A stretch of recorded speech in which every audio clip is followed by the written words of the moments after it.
लेबा कोई technical issue खरा खजिक लेबन मरम मोइरगा मियामदा मतम चाना कोई हाइब प्रोग्राम असी कोई खुदोल तंबा अमजदब सिगिदमक्ता मियंग ताबिरिबा बियोस खुदिमक्ना ngakpigani masigidamक्ता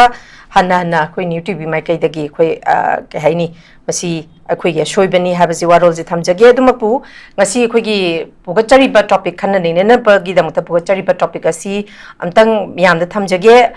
थमजरीबा टॉपिक ना मोदी बुतारामना ओक्सी शांतिगी लंबी अमा पीबीयू हाइजेसी हाइदना अखोइगी राज्य सभागी एमपी सना जाउबना थम्बा अखोइगी स्टेटमेंट अमखक्ता अखोइ खन्नजगदबनी हाइरिबा अखोइगी हयेंग मक अखोइगी प्राइम मिनिस्टर नरेंद्र मोदी ना मणिपुरदा कॉन्फ्लिक्ट अखोइगी मैटे अमदी अखोइगी कुकी अनीगी मरक्ता लेबा कॉन्फ्लिक्ट चाही अनीगा था मरी हेंसिलाबा मसीगी कॉन्फ्लिक्ट असी लोइबा ngamdabana maram oirkanda miyamna mahakna अखोइगी पृथ्वी की तोंगान तोंगान मफम सिंगदा चलगसु अखोइगी इंडिया की सरुक अमा ओरिबा मणिपुर थोकलिबा कॉन्फ्लिक्ट असिगी मतांगदा करिगुंबा महागना स्टेटमेंट अमा बुक थमदबा मणिपुर विजिट तौदे हाइदना अखोइगी पब्लिक अमदी अखोइगी लेरिबा अखोइगी नेशनल पार्टी ओरिबा कांग्रेस की माइकैदगी ओपोजिशन की माइकैदगीसु याम कन्ना नुंगाइतबा वारोल थमली अदुमपु हजिक अखोइ लेरिबा थेंगलबसु थेंगना प्राइम मिनिस्टर नरेंद्र मोदी सी अखोई मणिपुर विजिट तौगदोरे हयेंग अखोई थुंगलगदोरे अहानबदा चुराचांदपुर यौरगा अखोई अमुक कंगलादा इम्फालदा लाकदबने दुमपु मियामना खनरिबसी महाक लाकलकांदा अखोई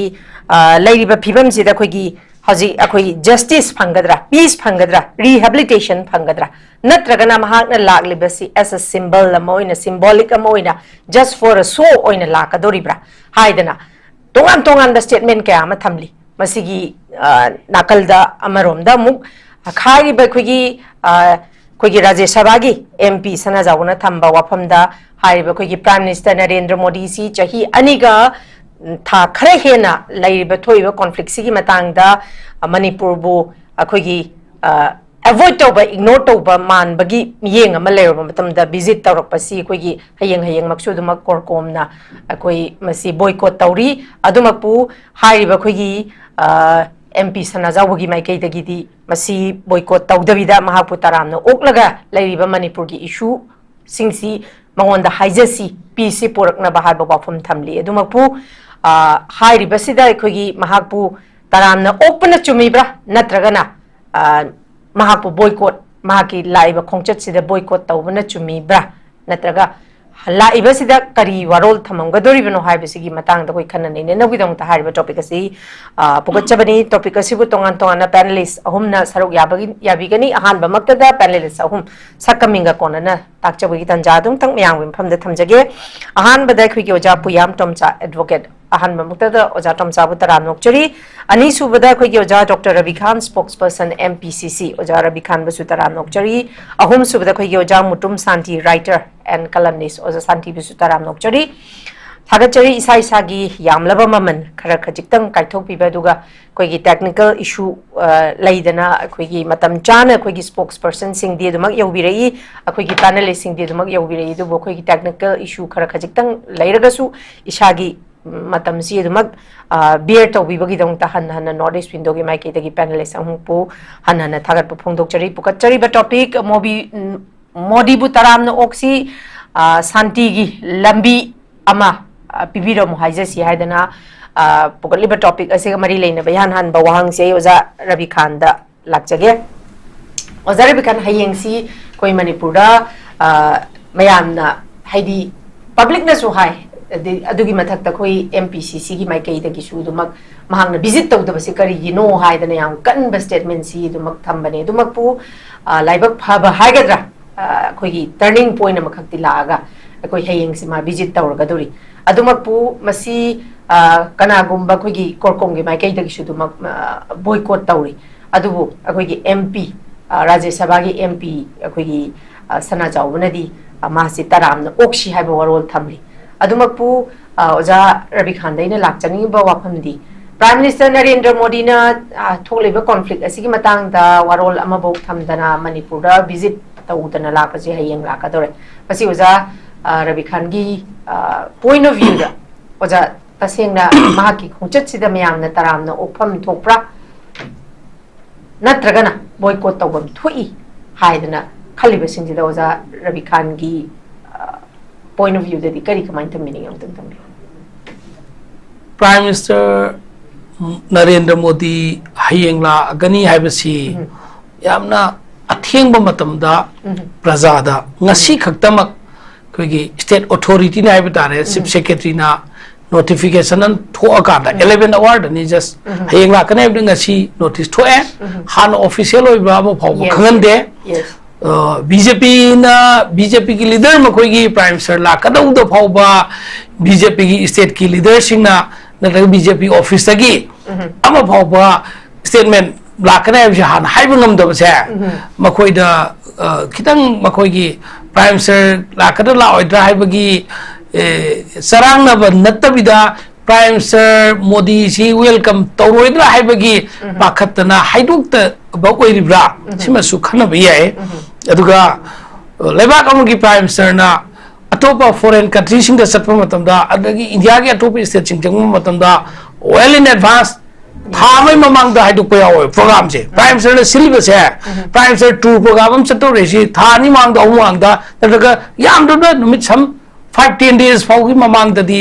खनलेबा नंदी मफम दुगी प्रजा सिंग मफम दुगी ऑफिशियल सिंग मफम दुगी लोइना प्रिपेयर तो ngai दम अदु मणिपुर दा लाकपसी लोटना नारोन दा लाकपगी खुलाप तो न मालहनबा मसिमक इखोइगी मणिपुर मियाम की दमक्ता खलग लादे आई लानी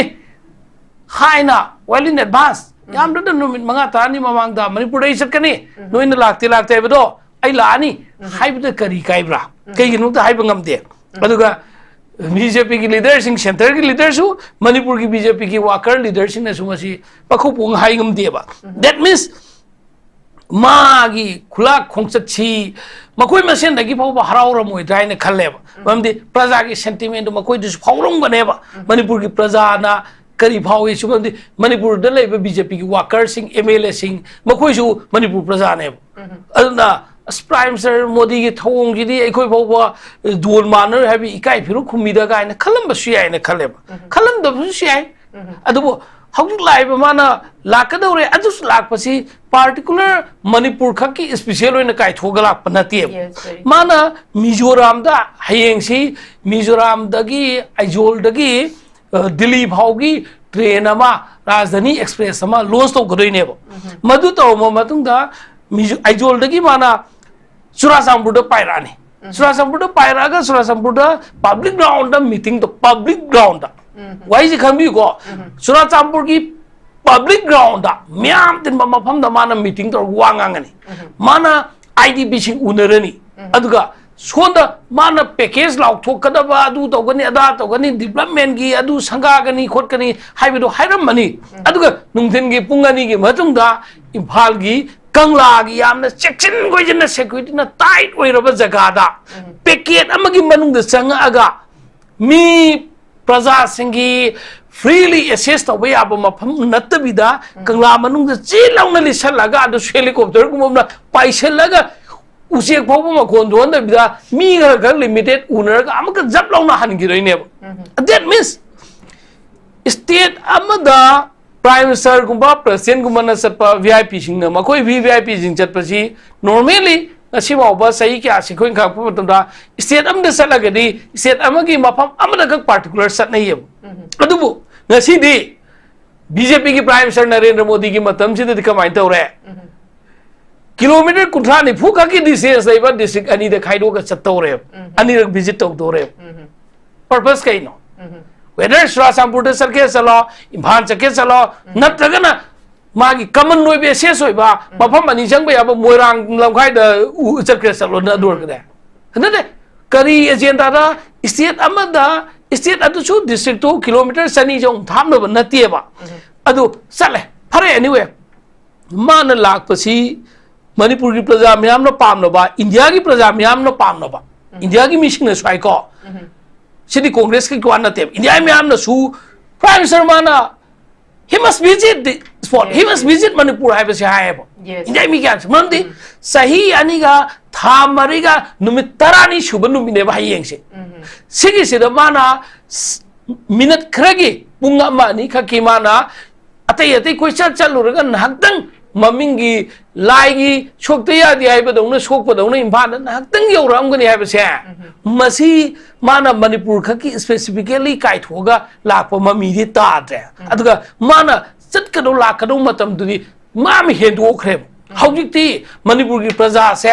nan wa irang kalingai tension ungkhat nei ngai dei ba mawong du da lei ba mawong du da ki pura normalizer ga mi singi sumna gi chathok chathing gi yanadri ba ama khaktang lei ri hai du gi ni aduga atai di mahau irang hawgalakpa kalakpa tha khra matam khra gi mamda tawriba adum bagi violence adu di lei ba natre mi khuding mukse aduga hawjik gyan tan lae phare lao mana la kadai ba pandam sida mana lao thu kadai ba packaging se development gi adu sangar gani isam jamna congress na saramba new secretariat building se masi sanga gani hai gumba congress matam da sarga loiram driba moi sarkar na hauti loisalakpani doiba police ki headquarter gumba sangani atai myam su sanga gani authokani package haireba particularly manipur da thokriba irang sahi aniga tha mari ga numit tarani shuba sida manipur ki praja section khuding makini ko section amakang nate wari si sikang praja singchi gi aikoi gi day to day life to mangkriba masigi lanchena momoidna lanjena dana mayu makai thadok pikraba mayu makai leipa phangdraba mi lising humfu hen bagi lana sina moidna thawai pikham na khraba mi chahum muki maya lana sina moidna mi kunthra ga ni phu hok ju phawba mathong mong pang thop ngamdrana leiribra leikhidra khangdna leiba makhoi sing adugi kamba package kamba plan yaudori ngasi chief secretary na amdi makhoi gi sarkar na thokpa tawgaru mayam sigi list ta package plan ma lambi semba ya thong chaba gi adu to bai sanga ba gi haireba sigi development work sidi routine work amne government am ler kadi lambi semba makhoi dum tawdam ni thong cha makhoi dum tawdam ni office sanga ba moi dum tawdam ne ba madudi masagi routine ne ba especially hauji aikoina manipur gi ahen ba manipur se sahi lising tara kun gi economic ta maning halaba ne ba manipur se sida gi damakta manipur gi naha sing gi kai special package tawre employment gi kari scheme haba ka dori adugi hauji internally displaced person nan lanjen nan laiba mai makai mai thado khraga hauji saigum saya da laiba wana leliba mi sing makoi gi imung manung sing lai gi da imung sing victim sing lai gi da imung sing du gi mapa mama da magi family sing da karam ba special government gi site gi government gi job pigera economic package pigera makoi gi da mukta khari lerge nade achugum ba post ama phawba yaw gi mami ta de ba ju moi na list sama seng na thogai se adu phare sigi smana hayen kai hai ka doi no yenga se abaka khwaidagi ekhoi se ikai jaba amadi manipur se matam amda ekhoi maning dam ba leiba ga mani mikha pon da leiba ga mani chaukhat lam leiba ga mani haina khobung than nai khoi na chauk thokna india gi mamang de khoi na nganguba ningthau palam bai khoi di manipur gi constitution leijamba masai marom dum register bani hairaga ngasi na kari gi damta bjp gi honorable mp amana modi butaram oksi kai sukai de madui kamendo makata bada santi yama lambi yama pibi yu haise se khutnon haise se santi gi lambi yama pibi yu ina narendra modi da haise siai bu haise sibakti ekoyam ikai we are very sorry Shantiyam kilabiyam bibi yoina kok nola khut nola ga prime minister haise gadam natte Shanti kilabiyam puthongai dum ta nang tawgadam ni prime minister Narendra Modi nang labiyam semgadam ni Shanti lehen da base nangi sarkar na nangi party na naki administration na nangi same double engine na engine bora thangbai engine segai bedo maduna tholi ba poni adu targani nang na control tok doba matam jana nangi sarkar na nangi party na control tok doble ngasi salak sadan wai me Shanti gi lambi ji nang na puthok kadabani you have to find out the part haina mangon da haigi daba Shanti lambi puthok pio haibi bota lambi ma pibi haije se khongbi khongnau da khuya khada non jaraga ni jabagi thabuk se masibakti misam praja leme lamna hai khibdi ai adubu leibaki ekhoine yamwang thangat chaba ekhoine matamam da yamwang thangat sei kari matana taga so ekhoigi lamdam sigi ramta khoigi adum maming tagi orsu thamagi izat ama tauba honorable amana swaina haije sabdo madumakti idea du wafamdumakti kitang ekhoisi ekhoigi asonba manipur praja singsi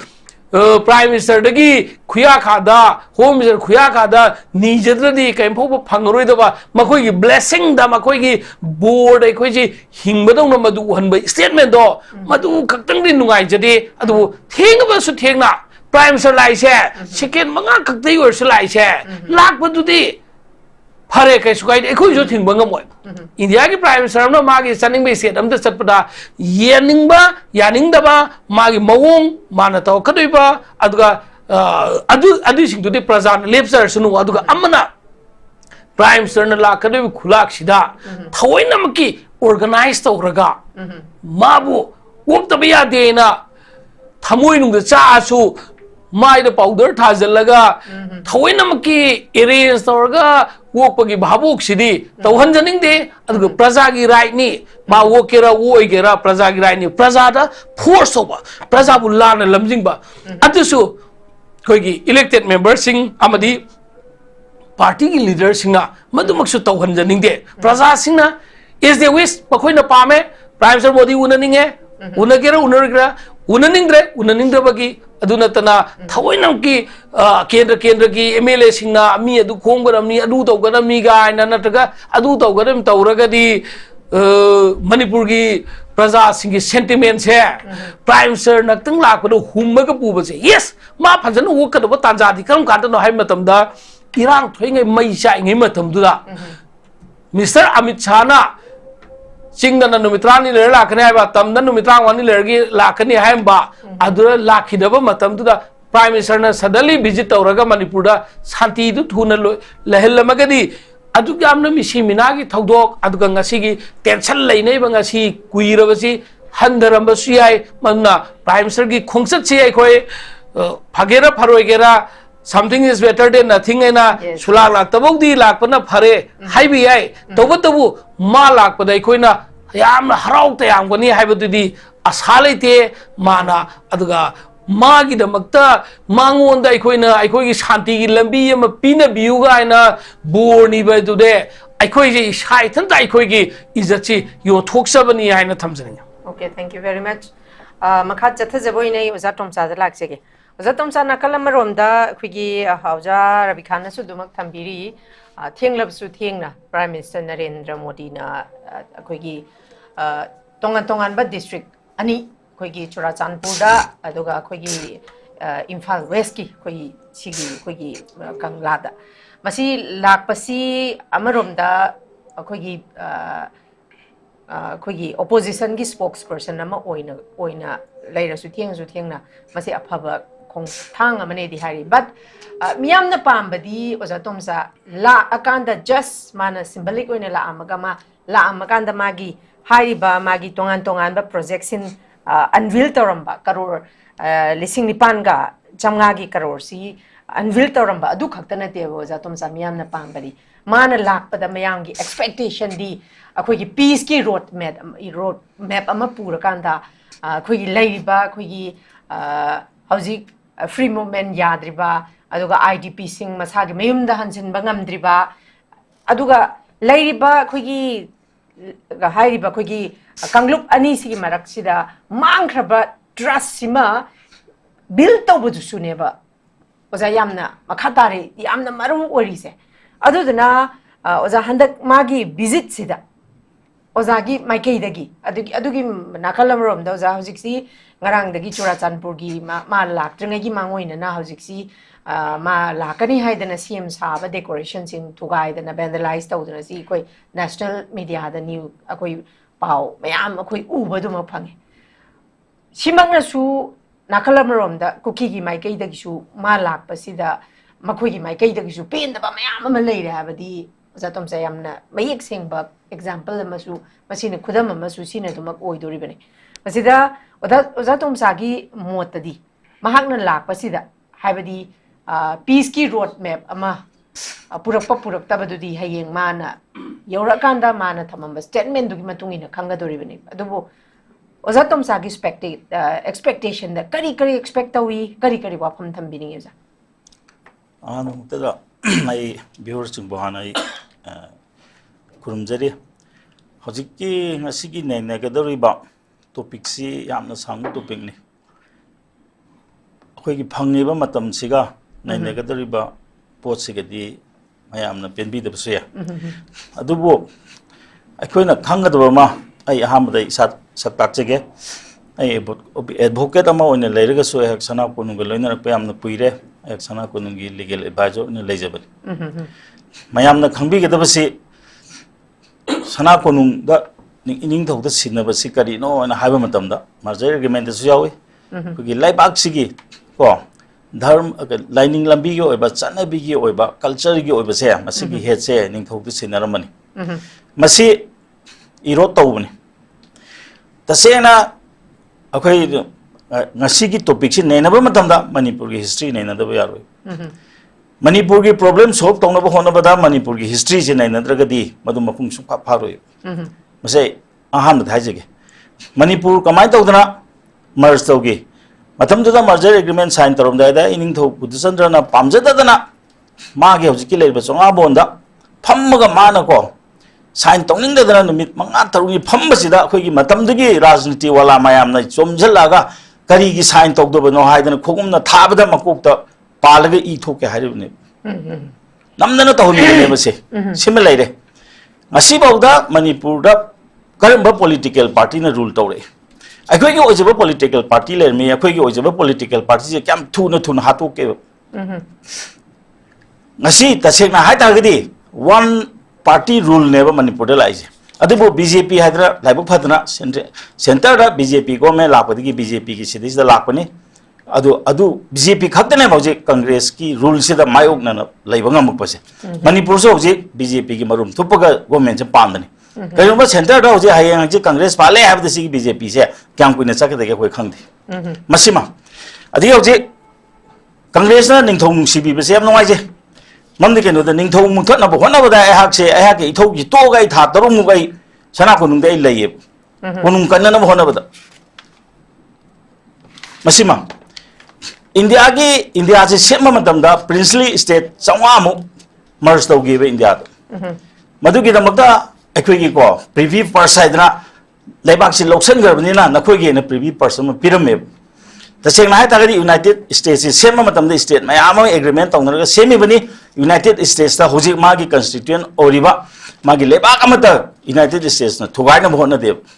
India de ka doi sumai tawna nangi lejeram bad laibak to akhoi India da yauro ko India da thamage aduga nakhoi gi oina privy person na sahi gi paisa khar pi bu to adu oba kana gi matam da muthak khege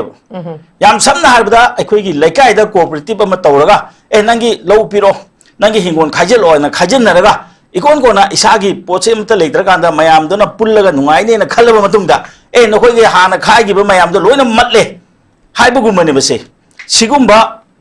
si lakpa matam sida akhoi gi di culture ga religion ga ko ngasai gi akhoi tradition ga akhoi de sinamne akhoi di konung wang ba ya de na kalakpan adugi matunga khwadi gi maroi ba manipur gi masak tai ba kano ha base akhoi gi lai har au ha base masi akhoi Govindaji temple board ki makha da thamne na order thok leibni notice thok leibni madu thengna nam hona bada atoba tha ma tro mai sa mangi koi tha mai court chate aduna kadawi ai gi case of mi singna nang gumba na thok ma sa khang ba ukil le koi case pi ro ya dana koi case ma am handu ke adu bo koi leba ki na lu ya na koi tok pa ne ba aduna ngasi koi na khang ga da matam da ngasi se manipur ga sa hai ri ba man kari hai ri as manipur ge problems solve to biro me yes ya no si akhui ge group si ge ma masa ga pam le ba so ka main tok doi ba so ka main tok doi no loin pi doi ra ba si am lu po da mane ba manipur ge problem solve to ba je kana gum ba mane solve to ya roi ba adu bo ji chang se le ba po je kari no ai ba se akhui ge manipur da le ba min nei na bra ba akhui ge kwadi ge top oi ba akhui ge manipur university ma si nei na bra hey hana torba su du kai no handak toriba su sin kari no manipur marje ge men sin kari no the manipur ki constitution kari no je mo ngasi bok na na bra anang masana pi ba comment to pi ba malak ba pi li pen ba pen de wa chi tok se hayeng phajana thabak torom dra ba hangchit hayeng nung din de ge irang dum thokan chi mang ga tar bo da ni hayeng ne prime minister lak pa che sin ne he kar ne tor ba kanam ta na kham ba ya ro ai ba khang ba hi bam ta na kham ba ya ro matan da tholak ne ba adu ba khoi na khwai de ngak pudi phare ba asom da akhoi na hojik ka dor yam short term da kai no ha ba da kuki ga bjp ga yanara me yana bi gi matu ni moya pam ji pi ne ha me hai ba gi tawre lan ji thong na re moi na pam da ba kha tawru ba gi irang ji to ade ka dore akhoi bjp ji sung pam de ha re moi na ko the bjp ni jo no gi separate administration sung pi ro ha gre ko noi na napok sim gi pi ro ha gre aduna kai dore makoi political party ma support tok tok re ching da ju tam da ju moi ka gre aji modi la ko matam da kai doi ching da kai doi irang hori ba kangbu moi ge yan na bu kangbu du na kai dore o ka ni ha re nanang thugai ngasi muk semjali madu amuk thugai ga dra ha dra moi masana curfew lok thuk jare hayeng bajana o ka ni kanam tan tholok pa ya ro si ai da pan pi bi ya ro congress na masida kari stand pi modi la ko matam hele ai ta ade hai da kari gino tampak ta dang hai bi kari gino adi ta ga ade gi la ka dori lai ba mi duna adana haro haro o khro som na ko ni sendal lang jallo kana mi sing da sakhi ne du di phane am aphop to ga ta ro je moi kangbu chen matam ma da Indira Gandhi na manipur de singna ge ba mam di kaino da khoi state hu tam ba matam da Indira Gandhi mako kai ge mako ta gi I ta ge aduna mana manipur gi matak da nungai ta ba phongdok kheba matam da ba aduna su manipur si wa ba ne khale ba di ko adumai dog dana asam la kan dana ko moi khut ka ge kani ne hojik ta se na ta state government gi wa chi to si center da yeng ba matam da outer gi su inner gi su mp ji makoi na ka re ni ji manipur ji moi makha da le bu mane ba ade ta de kari gi mana da ba reaction je kari gi le no congress gi mp na kari ge ma ngang no singda moi da bo tha dra ga makoi gi mp ma pi ri ba mi sing du da di ne modi si o ka no ha ji kari gi no ado akhoi si da modi de kai ba pi na ba wa ngang ji kari gi no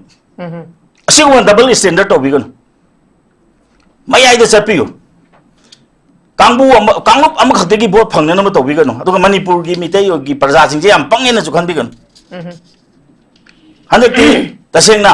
handak gi election du di yam na tension le ba matam da to gi ba election ni na tongan ba wakhal ma khan gi ne akhoi ga kuki ga pul ga vote thadi gi je akhoi na khangok da ne ba kuki ga akhoi ga vote je pul ga party am da pi gi je akhoi khangok da ne ba mase da moi na ja sing ba cha da na mayam thogai na ba to bi ra ka no hoje ama on da ha ge vote ka ba sing se loina wasak pani MLA su MLA gi wasak kani mantri su mantri gi wasak kani mandi moina pari ngai matam da aron athup si kanam da takthok pa ya de masi secret ne masi takthok hanna ba ne ba khone si yam kan hone je takthok I ga takthok te gai na modi la ko je summe ba aina nan khalle ba ani se da naina ba du sai ko la tok man de no mai mam di ke no da hai da ba ya da ba ne mam di ke no da modi kuin na na la ka ne ha di modi gi mathak ta ma di la ka do re ko irang sagal se na leiba man ba pot khare lei re ba lei se mana bu nimi mangani mong da na ta trani mong da tau ta de akhoi ji plan ji tau ji chi tau se na as mass disobedience tau ji kan tau ko pung thu thu ai bi mong am lei do re adu nga sai na kwai ding ngam bu je manipur gi problem solve to bi ha bi se major community ahum gi mana da ba demand ahum lei ha ba मिते ना है मणिपुर ठुगाबे यारो है अतैदी करिनो चप मानन पीरेगदी मणिपुर से कई ओइदोरिगेबा अतै तागदी याम हई सिंग चतप म संगेबा अतै नदे हजि कइदो बताय अजि ओखैदि नहान सु सेदा नेने जगरे मसिदि हजिकति यामना को खुंफुम हंदोकनारक मतमनि मखो याम कना मंगा कलमी कमाइन कनगे हाबन को अखैदि वारी सानरोय अखैदि सुगी लीडर सिंगा वारी सानबियो मोइन तबुदो लो याने हारे कदौरे अदि सु लीडर सिन करे हार मे अखैदि सेपरेट एडमिनिस्ट्रेशन नतदि वारी सुंचा सारो हार मे अदि इकोन गवर्नमेंट कदौरे उपाय लेतबनिना सोजु तौरे फॉरेनर खांदोकनी हाइरे को फॉरेनर खांदोकदा मोय मरतगी फॉरेनर खांदोकदा अखोय अयाब पीगने हाइसे मखोयगी सुगी लीडर फॉरेनर ओइरे सिंगसिदे मोय कुइना गसु लेबे यारो मनि मोय मसागी सोय तौग्रबनिना अदि मो मणिपुर गे कनो काइबे यारो इजमा हाइदो करे अखोयगी मोयना पाइरम नोंगोय मयाम दो असना कनो से को अखोयगी सीआरपी गा बीएसएफ कदा छिनने हाइरे अखोयने सिदा हाइबे नुवाइतबे लेबा मखोय मिटेन ख्वाइ पिन बंद पीएनद्रीबसे करम सिक्योरिटी फोर्स की मथक्तनो हंदकिसदे यावब्राबा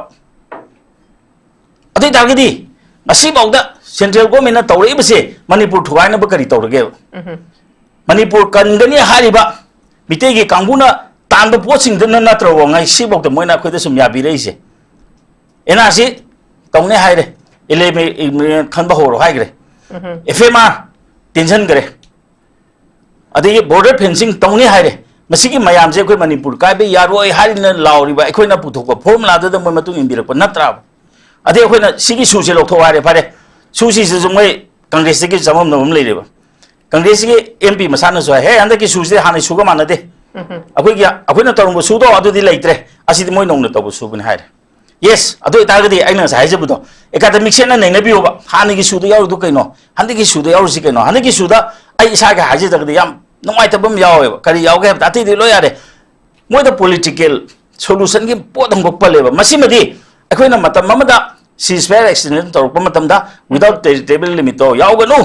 हाइदा अखोइ सीजफायर दा अखोइ अटैक तौदेबा अदुगी पोतुदि अटैक तौनेबा अदुमाइ तौदना नोइ सुमाइ तौदना कुकी कांबुगा को नार्को टेररिस्ट कांबुगा नखोइगे पॉलिटिकल डायलॉग अमा तौबगी वा अमा यावरिसे मसिदि हंदोकपि याबजे अखोइ डिमांड तौबन थोय स्पेसिफिकली होना अदिदि कैदौरे मसि अदुदनेबा अखोइना मसिगी मतांगसि रोक्तागदि नन पॉलिटिकल कांबुना ngang फैजे पॉलिटिकल से कैदौरने अदो हायरगदि मोय भोट फंगोरे मोय ngang ngamdre मसा एन हाइजिदो चोरामपुरदना मोदी ताम ताम ओपदा मोय यावबा केम हाइदबा तंपाक्तना उनु थोउनु असलोय पैसा पिले थोक्तो नत्रा यांग खनैदो जे पाउला एबको मोयना हाइबदा नोय हायंग लाकदोरिसे ओपदा यावगदोरिसे नखोय नुमि निनिगे को नुमि निनिगे मी अमगी सुब नोंबगी खरसादो पीने हाबदिगी सावबदिगी तौपने हाइबा मजु जी कनोगी रिपोर्ट थोलेबा अदि तागदि कैदोबा असुबदा जंगु सैदना कांग्रेस ना नै कुकी सिंगदे अमता लिंजे मानबा नते नोय थोइदि पैसा पिरगा थोकपनी नत्रगने नोय मणिपुर काइनबो सिननो हाइबा से वाही अमत्तंग सिबोगी फोंदोक्ट्रि केगिनो मियोदा द सुम पकाइ ताइने केगिनो the मतमोंदो ताइनरमेबा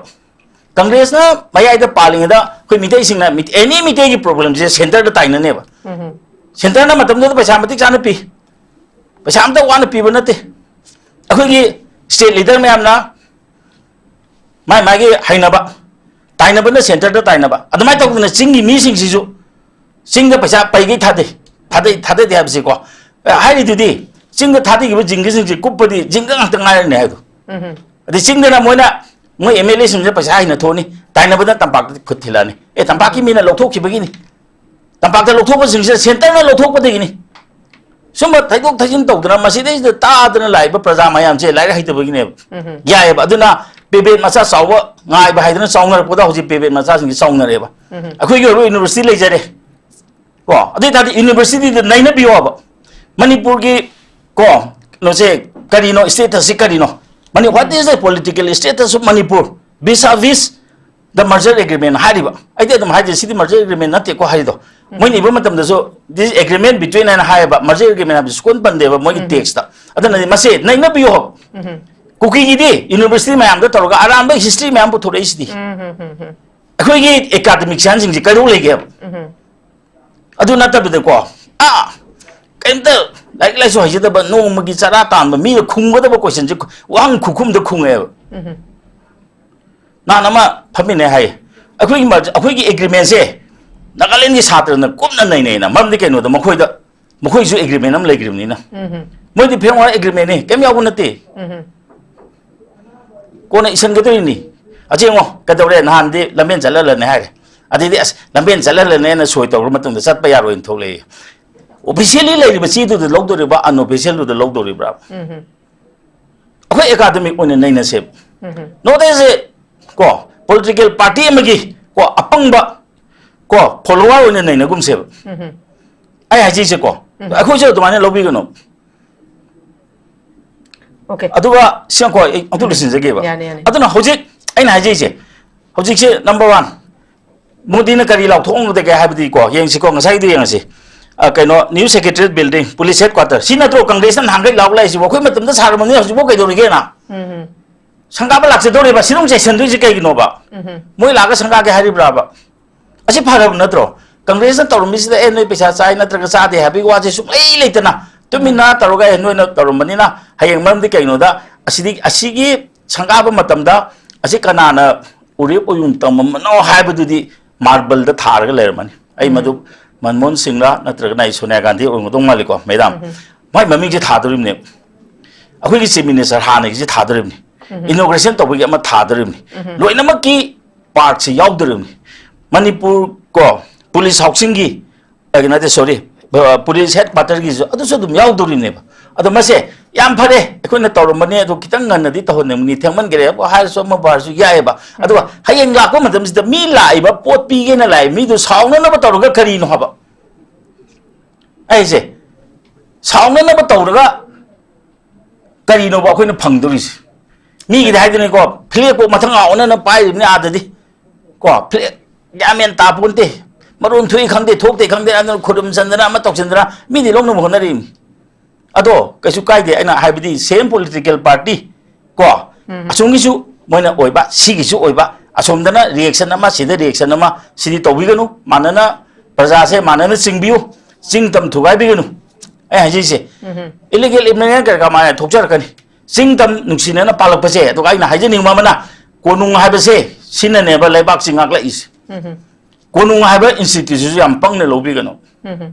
Hoji akhoi ka political power leita bigi wane political power se moina lukhi bo wane adubu lebak si palak pagi lebak si nungsi bagi I dudi khoi konung da ngaujari ba mi sing sigi thawai da thamoi da chele akhoi Manipur se mang su ya ro bigi wakal je akhoi de lei ha ba simadi mayam na masi khangbiyo adugo maside da phagi jogai tawduna tawdu tawbiganu adu nasa gi history do noi naina biyo nakhoi lairik tamabani na akhoi ipa si kari no ima si kari no ipu bok si kari no haibdo naina biyo ba adu ai mase tasena hai ta gadi ai si masi wasi am kalam so ya adubu masi ai isa da ne bani sai jeri na koi da ngangu matam da isa da su sai ri no kari gi ai adune mithi bo hari se mi gi thira ga pong ba mitam bal mi gi matok tam ga pan ba akhoi gi isa gi oi ba pot lai se ba ko aduna masi phajana tawsi aduga tasena hai ta gadi Manipur gi problem solve to budi yam kuina sangi ni mam di kai no da Taliba mayam se chusan na ba ya ba matan nati hoji court to ri na mediation ai na e ya no ro khana ba ya di se masi adu umba to ba ya ba nate ba maram de no akhoi gi ama piu ha de akhoi gi ama piu re akhoi na ji sukai kai ba ya ro e kai tin na to re du adu na di mase kamai na to ri no kana na injel lei no ko thai na digi lak to ba po da ma hoji lai se kana no kana gi thoin sin no adu ta de adu gi mi do lok thok khar si adu gi mi do lok thok khar si masi ya hol no moi di pol moi di sin di pok pa saw bu nate moi di ma pan di sang pa ni si intho ma tung da pochi tarak kadori ne ba adu ta na bo hona ba di hekta se koi gi ko kanu se nga pha ba dong na ko hekta kanu khulai thadar ga ot pa ya ba pot na te ha ba ko aduna masi khoi am section na chatom sange aduga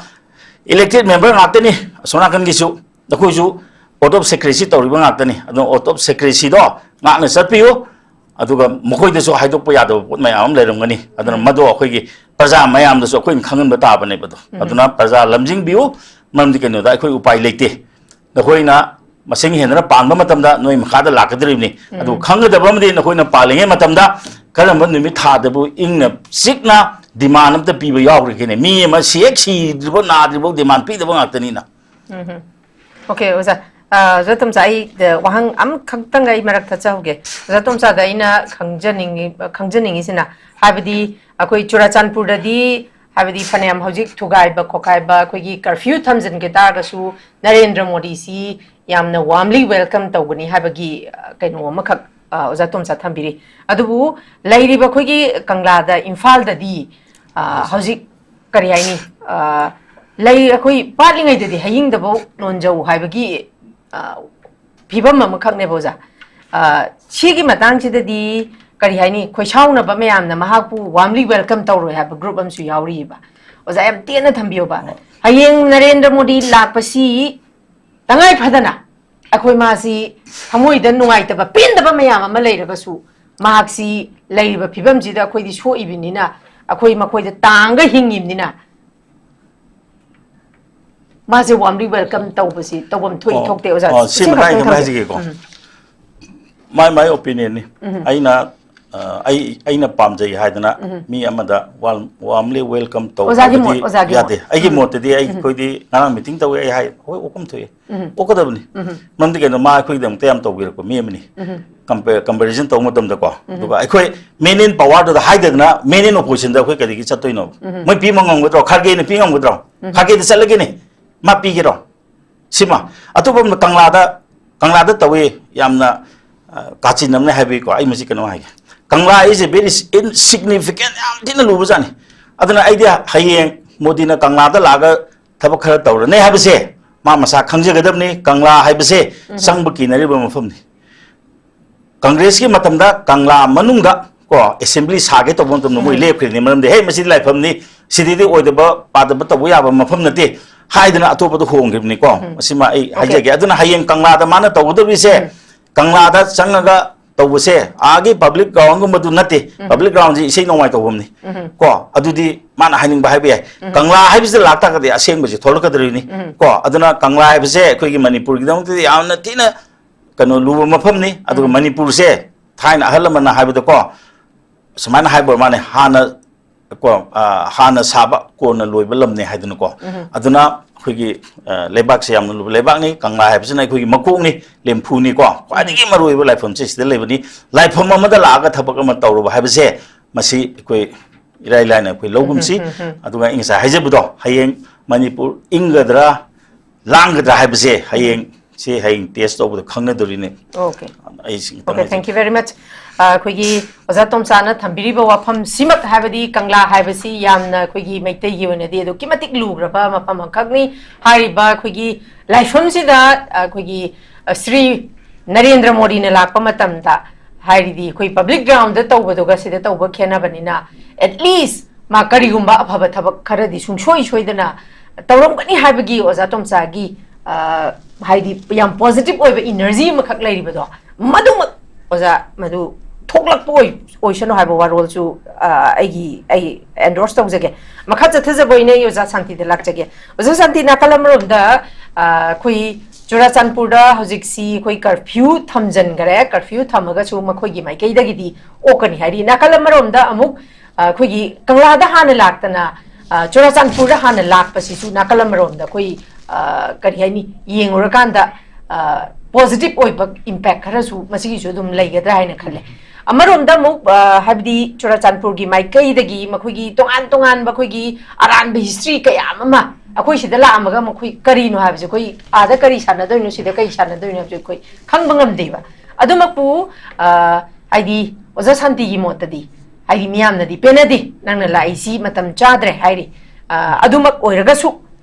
boycott su dum tawnari oza santi gi motadi mahak che taramna oga Manipur gi leiriba issue sing sida leiriba khoi gi hojik ki khoi free movement yadriba aduga IDP simayum da hanjan mangam driba sing leiriba tongan bi issue sing sigi yam maroi ba khoi gi conflict sigi waroi sinama purak pa miyam na pamli pese oza masi pukhatlaga miyam na pukhatle haga su tarani haibagi thajabadi leibro kamai tawgi ja ngasi Northeast Dialogue TV da tabi miyam khorum jari adu masi haibema akoi gi handaki khongchat si prime minister ama oina di aikoi kari gi taram no ongning oi adubu koi prime minister gi khongthang ji khitang soi hare wakhan haibade wakhan na thanga imni ko mana khanda bidabadagi ngasi masi soi gi bane na koi logjai kari gi nwara ga ꯑꯩꯈꯣꯏ state ꯑꯃ ꯍꯥꯏꯕꯁꯦ ꯁ꯭ꯇꯦꯠꯁꯤꯅ ꯃꯃꯥꯅꯤ ꯚꯥꯔꯠ ꯁꯔꯀꯥꯔꯅ ꯃꯄꯥꯅꯤ ꯃꯃꯥꯒ ꯃꯄꯥꯒ ꯑꯅꯤꯁꯤ ꯄꯨꯜꯂꯒ ꯃꯆꯥꯁꯤꯡꯁꯤ ꯌꯣꯛꯏꯕꯅꯤ ꯁꯦ ꯏꯃꯨꯡ ꯑꯃ ꯄꯥꯟꯕꯒ ꯆꯞ ꯃꯥꯟꯅꯩ ꯍꯥꯏꯇꯥꯔꯦ ꯁꯔꯀꯥꯔ ꯑꯃ ꯍꯥꯏꯕꯁꯦ ꯏꯃꯨꯡ ꯑꯃ ꯄꯥꯟꯕꯅꯤ ꯑꯗꯨꯅ ꯏꯃꯨꯡ ꯑꯃ ꯄꯥꯟꯕꯒꯤ ꯀꯣꯛꯈ꯭ꯔꯕ ꯌꯨꯝꯕꯥꯜꯂꯣꯟꯁꯦ ꯉꯁꯤ ꯄ꯭ꯔꯥꯏꯝ ꯃꯤꯅꯤꯁꯇꯔꯁꯦ ꯈꯪꯗ꯭ꯔꯤ ꯑꯩꯈꯣꯏꯒꯤ ꯃꯄꯥꯁꯤ ꯒ꯭ꯌꯥꯟ ꯇꯥꯗ꯭ꯔꯒ ꯏꯃꯨꯡꯒꯤ ꯃꯃꯥꯒ ꯃꯆꯥꯁꯤꯡꯒ ꯌꯥꯝ ꯋꯥꯏꯗꯅ ꯑꯗꯨꯒꯤ ꯐꯤꯕꯝꯗꯨꯃꯛꯅꯤ ꯍꯟꯗꯛ ꯑꯩꯈꯣꯏꯗ ꯊꯣꯛꯏꯁꯦ ꯑꯗꯨꯕꯨ ꯄ꯭ꯔꯥꯏꯝ ꯃꯤꯅꯤꯁꯇꯔ ꯑꯃ ꯑꯣꯏꯅ ꯃꯍꯥꯛꯅ ꯑꯩꯈꯣꯏꯕꯨ ꯅꯨꯡꯁꯤꯕꯤꯗꯕ ꯈꯟꯊꯕꯤꯗꯕ ꯑꯃꯗꯤ ꯆꯦꯛꯁꯤꯟꯅ ꯑꯩꯈꯣꯏꯕꯨ ꯉꯥꯛ ꯁꯦꯟꯕꯤꯗꯕ ꯍꯥꯏꯕꯗꯤ ꯃꯦꯒꯤ ꯇꯥꯡ 3ꯁꯤꯗ ꯈꯪꯍꯧꯗꯅ ꯍꯧꯔꯛꯄ ꯏꯔꯥꯡ ꯑꯁꯤ ꯃꯥꯅꯕꯨ ꯂꯥꯎꯊꯣꯛꯄꯤꯔꯕꯗꯤ ꯈꯨꯗꯛꯇ ꯐꯈꯤꯗꯧꯔꯤꯕꯅꯤ ꯍꯥꯏꯖꯔꯤꯕ ꯃꯗꯨ ꯃꯄꯥ ꯑꯃ ꯑꯣꯏꯕꯒꯤ ꯉꯁꯥꯏꯒꯤ ꯏꯃꯨꯡꯒꯤ ꯃꯄꯥꯁꯤꯅ ꯍꯦ ꯀꯅꯥꯅꯣ ꯈꯠꯅꯔꯤꯗꯣ ꯍꯥ ꯑꯅꯤꯃꯛ ꯐꯨꯕ ꯑꯅꯤꯃꯛ ꯆꯩꯕ ꯑꯩꯈꯣꯏ ꯏꯃꯨꯡ ꯃꯅꯨꯡꯗ ꯆꯠꯅꯩꯁꯦꯀꯣ ꯑꯗꯨꯒ ꯑꯗꯨꯝ ꯑꯣꯞ ꯂꯩꯔꯤꯕꯅꯦ ꯍꯥꯏꯕ ꯃꯁꯤ ꯈꯥꯝꯃꯒ ꯐꯔꯤꯕꯅꯦ ꯍꯥꯏꯕ ꯃꯗꯨꯒꯤ ꯄꯣꯠꯇꯨ ꯃꯥꯅ ꯇꯧꯕꯤꯈꯤꯗ꯭ꯔꯦ ꯃꯔꯝ ꯑꯗꯨꯅ ꯍꯧꯖꯤꯛ ꯑꯁꯦ ꯃꯍꯥꯛ ꯂꯥꯛꯄꯗ ꯑꯣꯛꯅꯤꯡꯕ ꯀꯥꯡꯕꯨ ꯑꯃꯁꯨ ꯂꯩꯔꯝꯒꯅꯤ ꯇꯔꯥꯝꯅ ꯑꯗꯒꯤ ꯑꯣꯛꯅꯤꯡꯗꯕ ꯀꯥꯡꯕꯨ ꯑꯃꯁꯨ ꯂꯩꯔꯝꯒꯅꯤ ꯃꯁꯤꯗꯤ ꯃꯁꯥ ꯃꯁꯥꯒꯤ ꯗꯤꯁꯤꯖꯟꯅꯤ ꯑꯩꯈꯣꯏꯅ ꯍꯥꯏꯔꯨꯕ ꯌꯥꯔꯣꯏ ꯑꯗꯨꯒ ꯆꯨꯔꯆꯥꯟꯄꯨꯔꯗ ꯍꯥꯟꯅ ꯆꯠꯄꯁꯤꯗꯤ ꯑꯩꯈꯣꯏ ꯃꯩꯇꯩꯒꯤꯗꯃꯛꯇꯗꯤ ꯐꯩ ꯍꯥꯏꯕ ꯇꯥꯔꯦ ꯀꯔꯤꯒꯤꯅꯣ ꯍꯥꯏꯔꯒ ꯀꯨꯀꯤ ꯍꯥꯏꯕ ꯑꯩꯈꯣꯏꯗ ꯃꯈꯣꯏꯅ ꯈꯠꯅꯕ ꯍꯧꯗꯅ ꯃꯆꯤꯟ ꯊꯤꯗꯅ ꯃꯤꯅꯝꯕ ꯉꯥꯡꯗꯅ ꯄꯪꯏꯗ ꯏꯁꯟꯅ ꯄꯪꯉꯥꯏꯗ ꯍꯥꯏꯖꯟꯗꯅ ꯑꯗꯨ ꯍꯥꯏꯒꯗꯕꯅꯤ ꯑꯗꯨ ꯇꯧꯒꯗꯕꯅꯤ ꯃꯩꯇꯩꯅ ꯍꯥꯟꯅ ꯍꯧꯔꯤꯕꯅꯤ ꯑꯩꯈꯣꯏꯗꯤ ꯀꯩꯁꯨ ꯍꯧꯗꯦ ꯑꯗꯩ ꯍꯤꯁꯇ꯭ꯔꯤ ꯑꯔꯥꯟꯕ ꯏꯁꯟꯗꯅ ꯈꯣꯠꯆꯟꯗꯅ ꯃꯌꯥꯝ ꯑꯃ ꯇꯧꯔꯤꯕꯁꯦ ꯃꯁꯤꯗꯩꯁꯤꯗ ꯑꯩꯈꯣꯏꯅ ꯍꯥꯏꯖꯕꯗꯤ ꯃꯆꯤꯟ ꯊꯤꯕ ꯍꯥꯏꯇꯥꯔꯦ ꯑꯣꯏꯗꯕ ミꯅꯝꯕ ꯉꯥꯡꯕ ꯁꯤꯒꯨꯝꯕꯁꯤꯒꯤ ꯃꯅꯥꯛꯇ ꯍꯥꯟꯅ ꯑꯩꯈꯣꯏ ꯄ꯭ꯔꯥꯏꯝ ꯃꯤꯅꯤꯁꯇꯔꯅ ꯌꯧꯕꯤꯔꯨꯕꯁꯦ ꯑꯩꯈꯣꯏꯗ ꯈꯤꯇꯪ ꯃꯤꯁꯤꯡ ꯅꯥꯁꯤꯡꯕ ꯑꯣꯏꯒꯅꯤ ꯍꯥꯏꯅ ꯈꯟꯖꯩ ꯍꯥꯏꯕꯗꯤ ꯃꯥꯅ ꯍꯜꯂꯛꯇ꯭ꯔꯤꯉꯩꯗ ꯑꯩꯈꯣꯏ ꯃꯣꯏ ꯑꯥꯗ ꯉꯥꯡꯅꯩꯗꯣ ꯇꯥꯔꯅꯤ ꯍꯥꯏꯖꯔꯤꯕ ꯃꯁꯤꯃ ꯌꯥꯝ ꯐꯖꯕ ꯄꯣꯏꯟ ꯑꯃꯅꯦꯅ ꯑꯩꯈꯣꯏ ꯈꯤꯇꯪ ꯑꯩꯈꯣꯏ ꯋꯥꯈꯜꯅ ꯈꯟꯖꯩ ꯑꯗꯣ ꯑꯩ ꯇꯁꯦꯡꯅ ꯍꯥꯏꯖꯒꯦ ꯅꯦꯄꯥꯜꯗ ꯉꯔꯥꯡ ꯅꯍꯥꯟꯁꯤ ꯂꯣꯏꯔꯦ ꯅꯦꯄꯥꯜꯁꯤ ꯄꯨꯛꯂꯣꯏ ꯂꯣꯏꯔꯦꯀꯣ ꯃꯁꯤꯗꯩꯁꯤꯗ ꯑꯩꯈꯣꯏꯒꯤ BJPꯒ ꯀꯪꯒ꯭ꯔꯦꯁꯀꯅ ꯂꯩꯕꯥꯛ ꯑꯁꯤ ꯉꯥꯛꯂꯛꯄꯅꯤ ꯂꯤꯁꯥꯡꯁꯤꯅꯗꯤ ꯀꯪꯒ꯭ꯔꯦꯁꯅ ꯉꯥꯛꯂꯛꯄꯅꯤ ꯑꯗꯨꯒ BJPꯅ ꯃꯔꯛꯇ ꯁꯨꯝ ꯐꯦꯟꯖꯟꯕꯅꯤ ꯑꯗꯨꯕꯨ ꯃꯁꯤ ꯕꯪꯒꯥꯂꯤ ꯋꯥꯍꯩꯗ ꯑꯃꯈꯛ ꯂꯩꯌꯦ ꯆꯨꯔꯦ ꯃꯥꯁꯨ ꯇꯨꯇꯣ ꯚꯥꯏ ꯍꯥꯏ ꯃꯁꯤꯒꯤ ꯑꯥꯔꯊꯁꯤꯗꯤ ꯍꯨꯔꯥꯟꯕꯒ ꯑꯅꯤꯁꯤ ꯃꯃꯥꯒ ꯃꯟꯗꯣꯝꯆꯥꯒ ꯑꯅꯤꯒꯤ ꯃꯆꯥꯅꯤ ꯍꯥꯏꯅ ꯀꯣ ꯃꯁꯤꯒꯤ ꯕꯪꯒꯥꯂꯤꯒꯤ ꯌꯥꯝ ꯐꯖꯈ꯭ꯔꯕ ꯁꯤꯒꯤ ꯀꯩꯅꯣꯁꯦ ꯄꯥꯎꯇꯥꯛ ꯄꯥꯎꯔꯧꯁꯦ ꯃꯁꯤ ꯑꯩꯈꯣꯏ ꯃꯅꯤꯄꯨꯔꯗ ꯊꯣꯛꯑꯦ ꯑꯩꯈꯣꯏ ꯄ꯭ꯔꯖꯥ ꯌꯥꯝ ꯄꯦꯟꯗꯦ ꯑꯩꯈꯣꯏꯒꯤ ꯄ꯭ꯔꯖꯥꯁꯤꯅ ꯉꯁꯤ ꯋꯥꯔꯤꯕꯁꯦ 1949ꯒꯤ 15 ꯑꯣꯛꯇꯣꯕꯔꯗ ꯉꯁꯤ ꯑꯩꯈꯣꯏꯒꯤ ꯏꯆꯥ ꯏꯁꯨ ꯅꯤꯡꯕ ꯀꯥꯏꯔꯕ ꯃꯌꯥꯝꯁꯤꯅ ꯃꯤꯔꯣꯠ ꯑꯣꯏꯅ ꯂꯩꯈ꯭ꯔꯕ ꯃꯇꯝꯗ ꯃꯈꯣꯏꯅ 15 ꯑꯣꯛꯇꯣꯕꯔꯁꯤꯕꯨ ꯑꯃꯝꯕꯒꯤ ꯅꯨꯃꯤꯠ ꯑꯩꯅ ꯄꯥꯂꯣꯟ ꯇꯧꯏ ꯃꯁꯤ ꯀꯔꯤꯒꯤꯅꯣ ꯑꯃꯝꯕꯒꯤ ꯅꯨꯃꯤꯠ ꯍꯥꯏꯕꯁꯦ ꯑꯩꯈꯣꯏꯗꯤ ꯏꯖꯕꯅꯤꯅꯀꯣ ꯏꯆꯥꯁꯤꯡꯁꯤꯅ ꯀꯔꯤꯒꯤꯗꯃꯛꯇ ꯃꯅꯤꯡ ꯊꯨꯡꯗꯗꯅ ꯃꯁꯤꯕꯨ ꯑꯃꯝꯕꯒꯤ ꯅꯨꯃꯤꯠ ꯍꯥꯏꯅ ꯇꯧꯔꯛꯏꯅꯣ ꯄꯥꯂꯣꯟ ꯇꯧꯔꯤꯕꯅꯣꯅ ꯊꯤꯖꯤꯟꯖꯕ ꯃꯇꯝꯗ ꯆꯦ ꯆꯥꯡꯁꯦ ꯂꯣꯏ ꯐꯪꯉꯦ ꯑꯩꯈꯣꯏ ꯈꯨꯠꯇ ꯅꯣꯡ ꯍꯦꯛ ꯉꯥꯟꯕ 16 ꯑꯣꯛꯇꯣꯕꯔꯁꯤꯗ ꯑꯩꯈꯣꯏꯒꯤ ꯃꯅꯤꯄꯨꯔꯒꯤ ꯍꯥꯟꯅ ꯂꯩꯖꯔꯝꯕ ꯃꯀꯣꯛ ꯃꯔꯨ ꯑꯣꯏꯗꯅ ꯄꯨꯔꯒ ꯂꯩꯖꯔꯝꯕ ꯃꯩꯇꯩ ꯃꯌꯥꯝꯁꯦ ꯂꯣꯏꯅ ꯂꯧꯊꯣꯛꯑꯒ ꯅꯟ ꯃꯅꯤꯄꯨꯔꯤ ꯃꯌꯥꯝ ꯃꯄꯥꯟꯗꯒꯤ ꯐꯨꯖꯜꯂꯛꯑꯒ ꯂꯣꯏꯅ ꯑꯣꯏꯍꯟꯈꯤꯌꯦ ꯅꯨꯃꯤꯠ ꯑꯗꯨꯗꯒꯤ ꯍꯧꯔꯦ ꯑꯩꯈꯣꯏ ꯃꯅꯤꯄꯨꯔꯁꯦ ꯋꯥꯕ ꯃꯗꯨꯗ ꯑꯣꯜꯂꯛꯄꯗꯨꯅ ꯅꯩꯔꯛꯄꯗꯨꯅ ꯀꯪꯒ꯭ꯔꯦꯁꯅ ꯂꯤꯆꯥꯡꯁꯤꯅ ꯄꯥꯜꯂꯛꯄꯁꯤꯗ ꯄ꯭ꯔꯖꯥꯁꯤ ꯑꯩꯅ ꯃꯤꯇꯤꯡ ꯇꯧꯕꯗ ꯃꯐꯝ ꯃꯤꯇꯤꯡꯁꯤ ꯂꯤꯁꯤꯡ ꯃꯤ ꯇꯤꯟꯕ ꯃꯐꯝꯗ ꯌꯥꯝ ꯇꯧꯔꯦ ꯑꯩꯅ ꯍꯪꯖꯩ ꯑꯩꯒꯤ ꯅꯨꯡꯁꯤꯔꯕ ꯏꯔꯩꯆꯥꯁꯥ ꯅꯈꯣꯏꯕꯨ ꯉꯁꯤ ꯃꯃꯥꯡꯉꯩꯗ ꯏꯄꯥ ꯏꯄꯨꯅ ꯋꯥꯔꯤ ꯂꯤꯕꯤꯔꯝꯃꯦ ꯅꯤꯡꯊꯧ ꯄꯥꯜꯂꯝꯃꯤ ꯑꯗꯩ ꯗꯦꯃꯣꯀ꯭ꯔꯦꯁꯤ ꯂꯥꯛꯑꯦ ꯑꯗꯩ ꯗꯦꯃꯣꯀ꯭ꯔꯦꯁꯤꯒꯤ ꯀꯩꯅꯣ ꯂꯥꯛꯈ꯭ꯔꯦ ꯅꯤꯡꯊꯧ ꯄꯥꯜꯂ ꯃꯇꯨꯡꯗ ꯑꯩꯈꯣꯏꯒꯤ ꯕ꯭ꯔꯤꯇꯤꯁꯅ ꯑꯃꯨꯛ ꯄꯥꯜꯂꯦ ꯑꯗꯨꯒꯤ ꯃꯇꯨꯡꯗ ꯗꯦꯃꯣꯀ꯭ꯔꯦꯁꯤ ꯂꯥꯛꯈ꯭ꯔꯦ ꯗꯦꯃꯣꯀ꯭ꯔꯦꯁꯤ ꯄꯥꯟꯕꯁꯤꯗꯗꯤ ꯑꯩꯈꯣꯏ ꯃꯤꯌꯥꯝꯅ ꯂꯩꯕꯥꯛꯁꯤ ꯃꯤꯍꯨꯠ ꯈꯜꯂꯒ ꯊꯥꯒꯠꯄꯅꯤ ꯑꯗꯨ ꯃꯤꯍꯨꯠꯁꯤ ꯈꯟꯕ ꯃꯇꯝꯗ ꯑꯩꯈꯣꯏꯅ ꯈꯟꯖꯔꯤꯕꯅꯤ ꯃꯤꯍꯨꯠꯁꯦ ꯑꯗꯨꯕꯨ ꯏꯍꯥꯟ ꯍꯥꯟꯕ ꯚꯥꯔꯠꯀ ꯍꯦꯛ ꯇꯤꯜꯂꯒ ꯍꯦꯛ ꯀꯩꯅꯣ ꯇꯧꯕ ꯃꯇꯝꯗꯒꯤꯗꯤ ꯃꯤꯍꯨꯠꯁꯤ ꯄꯥꯡꯊꯣꯛꯄ ꯃꯇꯝꯗꯗꯤ ꯃꯇꯝꯗꯨꯗ ꯑꯩꯈꯣꯏ ꯑꯍꯟꯁꯤꯡ ꯑꯩꯈꯣꯏ ꯏꯙꯧꯁꯤꯡꯁꯤ ꯂꯥꯏꯔꯤꯛ ꯂꯥꯏꯁꯨ ꯍꯩꯕ ꯏꯙꯧ ꯉꯥꯛꯇꯅꯤ ꯃꯣꯏꯅ ꯑꯩꯈꯣꯏꯗ ꯋꯥꯔꯤ ꯑꯣꯏꯅ ꯏꯔꯒ ꯊꯝꯕꯤꯔꯝꯃꯤ ꯍꯥꯏꯇꯥꯔꯦ ꯁꯣꯁꯤꯌꯦꯂꯤꯁ ꯍꯥꯏꯕꯁꯤꯅ ꯂꯨꯄꯥ 2 ꯆꯠꯄꯤ ꯑꯉꯥꯡꯕꯗꯨ ꯌꯦꯜꯂꯦꯌꯦ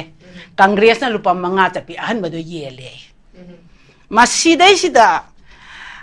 ꯑꯩꯈꯣꯏꯅ ꯒ꯭ꯌꯥꯟ ꯇꯥꯔꯛꯑꯒ ꯏꯖ ꯈꯣꯠꯆꯕ ꯇꯧꯔꯛꯄ ꯃꯇꯝꯗ ꯑꯩꯈꯣꯏꯒꯤ ꯊꯃꯣꯏꯗ ꯁꯣꯛꯈꯤꯕꯁꯦ ꯚꯥꯔꯣꯠꯇ ꯇꯤꯜꯂꯒ ꯐꯒꯠꯂꯛꯄ ꯅꯠꯇꯕ บารถติลแล้วก็คุยเอาว่าบ่อยอาชุมไฮนามันปุประชาชีอามนะสัตชินะวาระแคร์อะดูเด็กชุมลักปนะไอ้คุยอุเรคุยज्ञानตาเรโบเตอร์ดิฉันเจดรีสหิตรายทุยตรอหมเด็กชุรุกว่าได้แต่อุเรกังเรสิฉันบิชนะโอยรำเมไม่มาร์กาเซกังเรสิยังลาวริบนี่ก็อะดูมาตามมาดูดาชัวดุมอะคุยกิมิดมามังเลยลุปายังขยลีอะคุยอุจจาระนี่ก็มาสินะngasai lupa ani ga manga ga yen bagai du na akoi ahan jing na koi lai lai shoi hai bai do sing sing na I ga thambi ra mi mo chuma thwai sak ta ni ijara mim ni ko adumai taw ga taw basi da akoi na ujaba na lupa yang khai da gi haure u base chumai na akoi gi manipur praja si yamna ahong ba maman paisa na lai ba ya ba hai ba to ada akoi hek mamang thak ta thái na mamang ai digi hongna adu la kani ada la kani bharot sarkar gi na hai basi praja si khoma ga publicity chalaga praja si khoma ga puje basi akoi di congress si bjp gi wana che de ko jab manai ani mak akoi praja da di amana hendi amana ta di adu mi khomba gari gi bhara akoi pini la o adagi paisa ye ni la o adu tawni ada da pije ga ni pithakani kaina ai khoisi adubu aina manipur gi irei cha mayam da aina haijening bade asine ai khoisi mi ni ishorna taibang pan ji semi ba ji ba pan ba mayam masida gi taibang mioi bana kwai da gi hena loksing leiba amoi na khoisi sem bane adubu ai khoi gi loksing do kadai da chat khra gi hai ba mi na paisa pi ra ga ai bu no mo leiba ya brai mi ai ba paisa ka ya pi ra lei doi no hai ba masih kari gino haraga mioi ba hai ba ai khoi se masina ne isa gi warep lo bangam da ai gi thamoi se masina warep lo bangam dre ai na warep lo bangam dre ai bu khana lei doi no ne ai bu khana nang ada chatlu nang ada phamu nang ada lepu hai ju kana na hai ga ya doi no mi masih isa gi decision lo bangam da bai ne ngasi manipur da kuki ya ba refugee awam dak refugee gi phanse piram ma ba siguma refugee nai bagi prop det lai ba singsina ai khoi bu law ma pu na yong na tan ba law ma pu yong na tan ba hai bedu adu mangne ba moin handa khoi da taw rai se madu da bharot sarkar na kai dau khra ba bharot sarkar na shu hai ba agreement na do pithoga shu gi agreement do pithoga shu do gi mating na ma khoi na madu da taw rai ba sai thieng adu bu punsi da karama matam na khoi kaw ba ya ga doi no bo wari di kaw gi ba yai adu bo akhoi de ai bi ne na document do amat to wat na one by one I ra ga khoi tham jai isa issue suron jaron phaw ma du loksing moina ba da khoi jection na tham jai phong do ong da ri bani lai bang miam gi da mak ta adu ga atopa taibang mioi bana tari ba maliam gi pak khar ba phambak chaw khar ba si da shu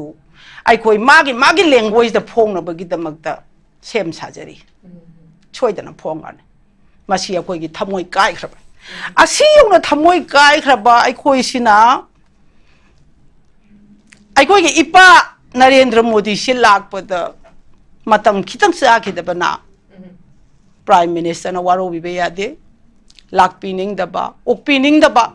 amadi opening ba kayam rom thok na khaidok lagani maramaduna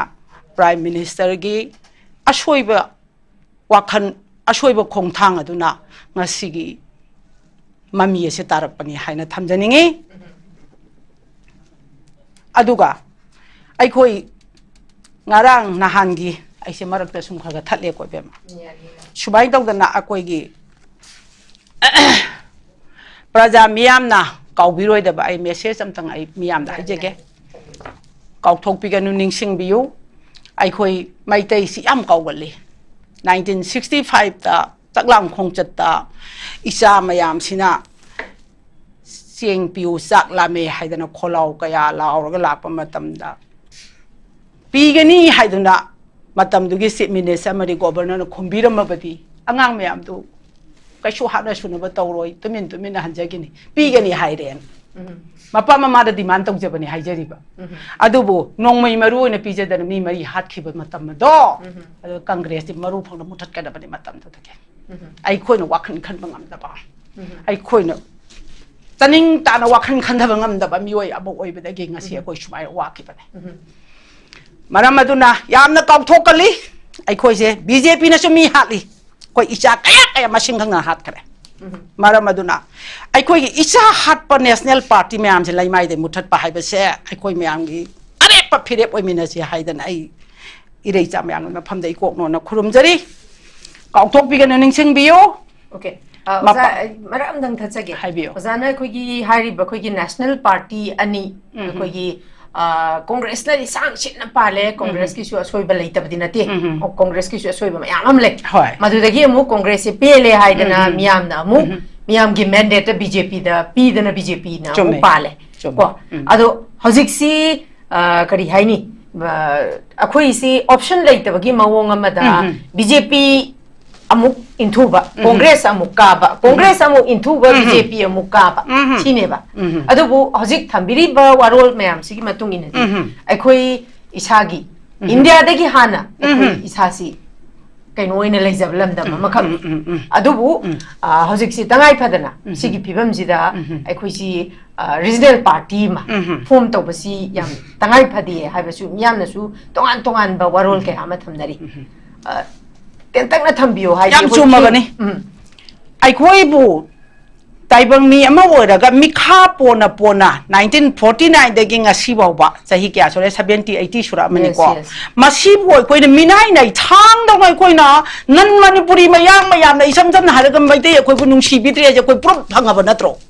อะดูว่าแล้วก็จะคุยกันเดี๋ยวกันนี่อะคุยอยู่อีท่านจะช่วยกันนี่นมจะกันนี่อีบุกท่านจะจ้ากันนี่อีเชียนั่นว่าพี่อีสารเชียมจะกันนี่เลยนั่นว่ายังมีชาติเชื่อมใจกันนี่นะคุยหาในอีป้าอีปูชาดูมาหิ้งคนนั่นตรออีป้าอีปูตุกี้อีโดคุยแต่เลยนี่ให้บ้าอะตุกี้อีโดคุยแต่ซีรีให้บ้างสิคุยอีสานดามาสินะไอ้คุยเสียมาดูนะมารับมวยแล้วก็งั้นสิมันนี่ปูแต่เลยนี่บ้างั้นสิไอ้คุยไม่ได้เอชิบูหาแล้วก็ชูตุ๊บมาชูหันในยังบิดระบาคุยบูmasih Kongres ki BJP ki wana te ko mamang tak tasu Kongres na palingai matam da tahitra nga pa matam da isa lising gyano hali sa court da lising ani gi maya da case lai hai ba akoi khangi hai ba BJP na kaya lo ba hali se hauji hali se asigo ma isa ha la ba moi sibo ko na kari akoi lai ma ja thamam thok pa ge akoi so mi ni hai ba do ko ulla se hai ba hauji ti Manipur ki irai cha khu mang na hauji ai yap nok ni nge na han ja Congress sa sang ni ga na moi ahum ga tanga put ai yap nok ni nge ba ko masi di moi si mai tai gi i seng ma ro ai thamoi na khan jai ba asigo ba tungi firep khang da ba mi na ithak ta ne la ba su akoi je ayo yo na dung khang lai dau ri brai ba mi naมีเอาจะพูดต่อหรือว่าลีลามายามทีนี้เนี่ยเอาคนนั้นเกี่ยนให้ตากประเด็นงาชีบอกว่าบัวต้องไปใช้ยันไปชิบุโลนายาบไรบ้างบัวต้องมาสัลปอดมันนี่บัวต้องที่ไม่ชิบุโลนายาบไรมีมาดูแต่กี่ดีคนประจามายามชิบุมวยน่ะไก่เทียนได้โยนบ่งารีงาตายพะโบกังมาตรงนั้นมวยน่ะขันละมันเนี่ยอะไรกี่ดีอามูถ้าแบบไปบ่ก็ไม่ได้ไปหีบ่ก็แต่ยังมันจะโตเลยบ่ตะการมาจารีอ่างนบีโอ้ยอ่างตัดต้นมังไงนะมันนี่ปุ๊กกี้ยุดแม่ตัดต้นมังไงนะยุดมังอามินโอ้ยมันนี่ปุ๊กเสียอภัยได้ช่วยโอ้ยเราให้แบบอะดูนะเนปาลไล่ไปอีหัวเสียคุยยามเนี่ยอูบได้กี่ใจไอ้กี่มันนี่ปุ๊กมาสิทวนจะดิ้งดีอะดูนะอิสรายุดชิงจะช่วยคุยนะให้ใจดีมาสิอูเราไปช่วยนะคุยมาตั้งบนอิสราซามีหัดไปยุ่มไม่ทาบให้ไปเสียคุกกี้นะฮันดักตัวจะมวยบอกคนน่ะซาเนี่ยนะใจดีเสียตุกินนี่เนี่ยนักคุยอะดูแต่ที่ตกวิกันนู้มันนี่ปูให้ไปอิมาเลยบักเสียนุ่งชีกระบะคุยปกพัมนี่คุยหิงพัมนี่ไอ้คุยชีพัมนี่นุ่งชีกระบะอิมาเลยบักเสียคุยแม่มอิมาอิจฉาคุยแม่มขนาดก็การีตกชีกตัวคุยขนาดสิอะดูกะไอ้น่ะเกาวิกันนู้ให้นางสายไอ้น่ะให้เจ้าไปเสียมาป้ามาซิงจันบัจปดาหัดปีขีบันนี้ขาเมลกแต่มีมาปัญหัดขีบันนี้กบตรุกตะโปมนะปานแต่นะมองนะฮามาชีริบันนี้อะดูกะมวยรังดัชโดรนะมีหัดขีบันนี้จิริบามแต่นุปีอังตรุกหัดขีบันนี้มายุมนะจังดานาอายุอังบัดามีกิมาโกกตะมานาดน้องไม่กับเส้นนะหัดตุกปีขีบันนี้อะดูเนี่ยคุณงักบางชูจริงมาตัดมาตุกกะกันมาคนนะคงปังนะเก่าเดินกับไปโดไล่บักมีอังเก่าปีกันนูสีขบมีชิงเชPrime Minister ลาบชูอามาลาบชูหิงกันลันไปดิ่งอัมมารอย very true very true มาสิทำมวยจากภาษีไหนคุยหนึ่งนาทีไล่บ้ามที่เด็กกระไม่นะคุยหิงสิแกไอ้กี่ใจเอาที่ให้ตัวไหนบุตัวไม่นั่นเลยโทรกันเลยชิโร่มาไว้เบียคุยดีเลยไปยาเตะ 시그럽 이자승이 타와에도 뭐 프라임 미니스터 짜말라가 하빵감 가드로 오케이. 아도 뭐 뿌나만 우비래가 IDP 싱어시 마윰다 한잔나바 पैसा पैकेजसिदा यावरते खबर यंजबदा इहान हमदा IDP मया मयुम 한잔나바 आयेंगे नुमिता मदुगी वारवेशन पुबिरंगना बहोना बिरमो अदुग लंबी चटपा याद्रिबा मागे खुदिमगसे prime minister ना हांगदोक पिरमो अदु नत्रगदी इचा मयाम से खोइन करमना control तौगनी हाइबसे खोइ पाखतचै अफत्ता बाबजे थोहनिंगदे अफब खक्त थोहनिंगे मरमदुना हयेंग लेंबिरकदोरिबा कोइगी प्राइम मिनिस्टर ना अखोइगी मांगदा तारिबा हुजि हुजि IDP मयामनने येनगी येंगोंदा लैबदौना बॉयलर लोइबदौना लैबिबसिददी मकोइबु कनबिरमो मोइबु मयुम मयुमदा हंजन्नबु होनबिरमो अदुगा लंबी खुदिमक्ता मैतै चटपा यादेना थिंगिबसे मसी मतंगा हांगदोकपिरमु याहनबिरमु अदुना मरम ओरदुना अखोइगी इसा चनी यांखै हेन सिगिबसिगी मागे इमुंग इमुंगदा करी करी पिबा याबगे हाबदो सरकार पाइरिबन मुन्ना खनबिरगा मतिक चाबा अवाबगी लमनसिंगबियो अदुगा अंगांग यांखै हुंफु थीबा खंगदना लैरिबा mama oiba mapa oiba singi awaba se kari tawraga ko hanbigedagi haibado ngasigi hayeng lengbiraga do prime minister na masimaga waroisin poroktana matik chaba magi laman na du singbiramu haiba wapom si haijaraga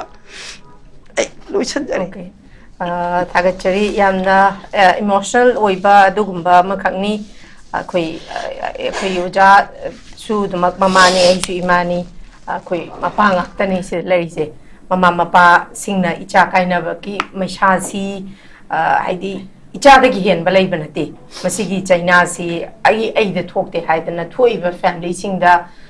chap chana asi bhakjang phangaga magi tawam thokpa mathau mangam tawragadi kharamaksu hek phagadaba asi bhakjang ju phangdaba halakhigadra haidana ningjing mangjing leiramgadori bane kayam waramgani mama mapa singduna yam nuai taba kaino makhakni aduma pu khoi makha jathajaboi na Ozarabi Khan da laksage Ozarabi Khan khoi gi program se thengna su haure adu pen na haidi pukhaliba topic si su yam sensitive oiba hayeng lakadori siga su yam nakna na tawbani na panelist ahuma warol se am tambininga gani ai isamaksu wahang se chama hangni du matam si ju hek ya selakta ba aduna ten tak na bullet point da thambigani oza masigi dam tang akpigani kwa Ozarabi Khan laksage Ozarabi Khan da ina thamjani si oza hayeng se la ani adubu BJP gi MLA sing nadi akoi gi Prime Minister Narendra Modi la adi akoi kari hani peace lak bagi thajaba leire have statement su peace lak lagani have bagi thajaba se leire have su thamli adu da natana popular government masu semba ya bagi kan su leire have warol su thammi sigi matang chedadi Ozarabi Khan kari kamain thamini sigi topic si ngarang honorable MP BJP MP amana ngang khiba kogi Modi ebu welcome to si taram noksi aduga shanti gi lambi ama pibi haije se ai topic nebo masida koi panel singi manung dagi Congress BJP oina hullaga ai gi Congress matam da tu thom de adu tomi BJP matam da kangla gi sengam laifam aning thau gi khubam laifam adu onda topic si divert to buse tariba praja singsina topic ngangi ba panelist singsiga kamai khalam gadage abasu id tasena ka I am very sorry topic to gi area da naina shaina sat tragadi ekhoi panelist ni harga kari ena khalam gadi absim su khangan ningi nimadi dharma gi naina pham nati ai jaibo aduga particular group amagi naina pham issue nati ba laifam sengba laifam len gi naina pham su nati ai ba aduna masi ai gi affiliation laiba political party na affiliation oiriba leader to ki mabuk ning pian ngai de magta TV da madugi makta ne na sumna koina na sawala ngang ga di praja singna adi sabudi na khai chengna ai sini ai na exposure ga party tu de ge ngang ga di fabra khande ani shubada mana Manipur history je Manipur history je ekoi medam koi ai bi ni ai am thagat ni ngai ne ai bi singi khutta yam lai Manipur history chumhan ge khoyen ge kasi Manipur history je amaka review to batangai fadabale ngarang han local paper da thing jai ko sahi teret khuntak pa 1819 to 1820 का 6 को चाही turret खुंडाकपा 7 years devastation सिगी कलम अमा खबर दा येंगी लोइना पाबो ngam Manipuri local खबर particular community अमा दा बर्माना म्यांमार ने अटैक तौरगा मदि पार्टिकुलर कम्युनिटी दु खक मणिपुर दा थादोगा चेन बदोंग ई मदमक्ति जस्ट अखोय खज खज इबा पाबा इबा अखोय मणिपुर की हिस्ट्री सिंग तंबा अखोयना खंगजब मतमदा मणिपुर दा सही टरेट खुंडाकपा मतमदा अवाना लान तारकपा मतमदा मणिपुर दा लैबा नंगना मैतैनी नंगना नागानी नंगना जाति पांगनी नंगना बामुनी नंगना कुकीनी हाइबा लेते एनी मणिपुर खुदिंग मदुई चाइना थेंगनरगा सी मणिपुर की मपानदा लांजेनरगा लैमिनेबा लायोम याक्षी सायोम से पुनरगा सामिनैमनेबा जात बिजात धर्म खाइदे मणिपुरी खुदिंग मकी सैथेंग फांगना खिमने नुपी लांदा सैथेंग पुना फांगमिने चेंग दांग पे सैथेंग पुन फांगमिने अना मणिपुर की सुम बदा मदु कनागुंबा लाइक अमदगी सोर्स ने ये सुम लाइक सी थमदलमगा लालमगा नि सही खै मतुंग दे अखोगी पुयादा साइरमे हाइदोइने अखोइना थमोइ सेंगा मणिपुर की इनक्लूसिवनेस अमा तोइबगी आइडियोलॉजी दे इगदमने अइबसिंगा अदुगा अइबसिंगी खुत्ता लाना सत्खरगना अमका हयेंग सही खरै मतुंगा अखोगी जेनरेशन अंगांग सिंगना तुंगदा लाकपसिंगना ओ मणिपुर सिरायना अखोई मणिपुर की निंथौ इज्जत तौदबा नतेबा सना कोनुंग इज्जत तौदबा नतेबा मणिपुर की हिस्ट्री पुआरी इज्जत तौबदुमंगनानी अखोइना ngasi मणिपुर की लुसिंगबा अदुंबा लुसिंगबा मना प्राइम मिनिस्टर दा हाइज सिनीजे साइबो वहाई दुदी कितंग हाइंजनिंग दे हाइबने एटलीस्ट अखोइन उरिसे मेयर एमपी अमोइन उदेबा मणिपुर की ऑल मणिपुर की लीडर मा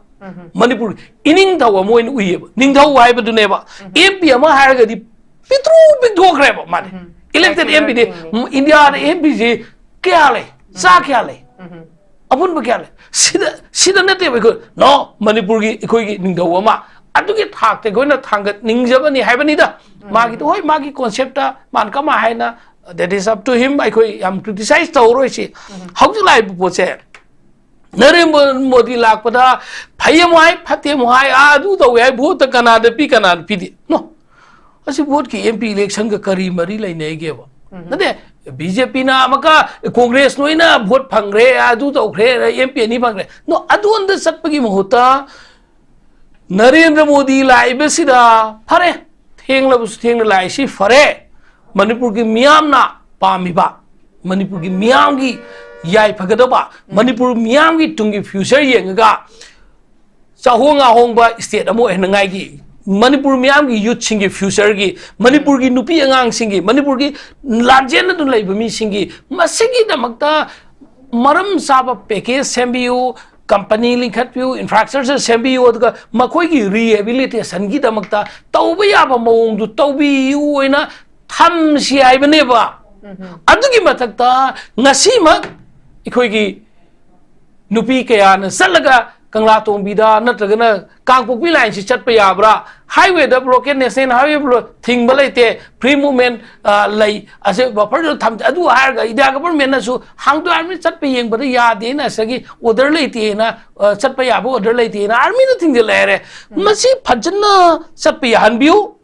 चटपसु यानबियो लाखपसु यानबियो हाइगदो चटपसु लानबियो लाखपसु जाबा अनिमकी हानगी एजिदी चटप यानबियो दुगा हाईवे से स्पेशल हाईवे प्रोटेक्शन फोर्स अथुबदा थंबियो हाईवे दा असवाइदा येन काउनर बेसो येन मंगान गाइना ताम हाईवे सो हाईवे थिंगल दे खोइदा केम वारिमनो तदे अदु तौरे हाईवे सो नरगा कैनोम तौरे हाइसा इखोइ मणिपुर की तंपाक त लेबा इखोइदा ngasi वारिबसे नोमा बंदौने हाइमदा नुमितरानी दगी पोचै ममन वांखलिमनेबा थाउगी ममन थोंगी ममन चेंगी ममन आलूगी मसगी हाईवे से फजना फ्री एंड फ्लो सत्प यानबा एसेसेबल ओइबा यानबा ओहेनबियो हाईवे प्रोटेक्शन थमगनी हारगासी सही क्या सर थमक्त्रिजे अगो पार्टी का पंजर रोय एरोप्लेन दानबे याबा पार्टी ने हाईवे दा हाईरगदी डबल इंजन हारगदी ममिंग को बनबीरोगे मसी अमक्तंग दी सका मरी पानबा गाड़ी कार लांगसी चटप यानबियो बस चटप यानबीरगा तौहनबिरो मसिगी दमक्ता हयेंग से प्राइम मिनिस्टर ने एश्योरेंस सब पीबीयू हाइने सोना प्राइम मिनिस्टर दा इकोगी कंडीशन जिंग नंबियो बा नन गवर्नर की संगगा बीजेपी के एमएलए गातन तो कौरिदो मोदी लाकदौरे प्राइम मिनिस्टर मोदी अब नखोई प्रिपेयर तौंगाई दंता मिथित फजन गाई अदु तौंगाई कमाई तौगदम खनरमगनेबा कांग्रेस के एमएलए मंगा सिदम तो बाटोन तो बिदेबा बीजेपी नतबा अतोप बीजेपी का चनमिन जेबा एनपीपी ओरो अदु ओरो जेडी ओरो अंत बाटोन तो पाउता देबा अदुदि बीजेपी खकी एमएलए खकी बीजेपी की प्राइम मिनिस्टर दु लाकोइना तौरेबा फरे लाक्सरो नखोई की नचिन नाउ नखोई की सागै जा लाकपने कोई खनबिरगेबा नखोई तबु नखोइना लेगदबसे हौजिक नसाइगी मणिपुर की मियाम की लेगदब पोचिदा हौजिक इम्फाल इंटरनेशनल एयरपोर्ट की अपग्रेड तब याब तौबीरो अखोइगी हौजिक मांग्रिब पोची करम अचौब पैकेज पीरग मणिपुर की रिहेबिलिटेशन तौगदगे अदोन माइ ओनसन बै मौता कांग्रेस मतम दु तौदे कांग्रेस मतम सोम कांग्रेस साइरग लेगदब ओरगदी अदुगा कांग्रेस चंगे इबा मीसिंदो नामना साइ हंगनिंगिदो पॉलिटिकल पार्टी है बसे कांग्रेस से मैम थोखरगे बीजेपी की लुसिंगबो एरिसिंचे बीजेपी दगी चंग कांग्रेस चंगनेब कना कनागुना मागी प्रिंसिपल पार्टी की नट आइडियोलॉजी नत्रग लीडर की मधुगी पेनब मैमदुना अमद याव याय अमद चखिब याय अखोइद सुम्याम चखि अखोइद इनिने चलगा बीजेपी की सिमसर ओइथोखरिदा बीजेपी की कैबिनेट मिनिस्टर ओइथोखरिदा अखोइ कैसु वारौदि कैगिनो हाय मतमदा ओ मखोइ की पाम्बा पेनदबा नत्रगना मखोइ की खुदोंग चाबा लेमगने खलेबा हौजिक मणिपुर की इंडिया की अवोनब ओइना लाकपा मतमदा बीजेपी ना सही 13 पालकपा मतमसिदा पेनदबा यानिंगदा मयाम लैबा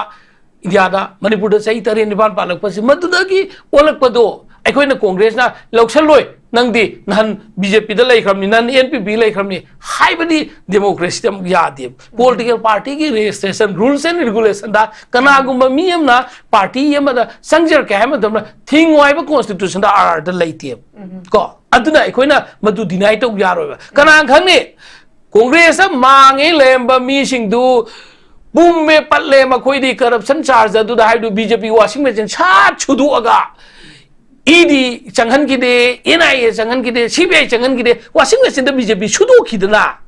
सुदो उरबनी ना मका सेंगे ना मक चंगागा अखोइ द लाकान द सुलालम दे अखोइ न सुदो पसु याइना सेंगबा सेंदिबा अमोट पले मगना मका हलन खसु याइदना मतु अदु न याम नैना रोय सौजे मीना पार्टी कांग्रेस की आइडियोलॉजी द प्रिंसिपल द याउजकपदो मदु द नैना निदेबा अदुगा प्रजा से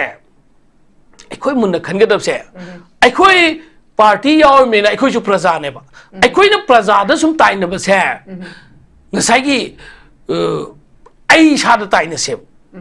पॉलिटिकल पार्टी सिंगना पैसा येलिब्रा नत्रगना वाकर सिंगना चंगजलगा पार्टी दे पैसा लोइब्रा दुमसु खंगसे अखोइसे थबुक सुनिंग देबा अरेम पामेबा वजाव ngangeबा नापन दवेबा लेपुंग भंगनेबा अदुदुगने अखोइ निंग थौ मचा मसुन अखोइ पाइ पुवांगमे अदु तो मे हाइ लेथोएबा अदुना निंगसी मपालमदि लाको मियान मसा के आना अखोइ थौक लोइना पुंख्रिबा अखोइ चखाउ पाइबा अखोइना सुनिंग दबदे ngasi तौसे अखोइना ने वजाव खुक्त लेवे चाउरिस वजाव अखोइ करिमत लेथ्रेबा अखोइ इकोनॉमी सेनमिलोन जमीगी मखुत लेरेबा अखोइ ngasi दी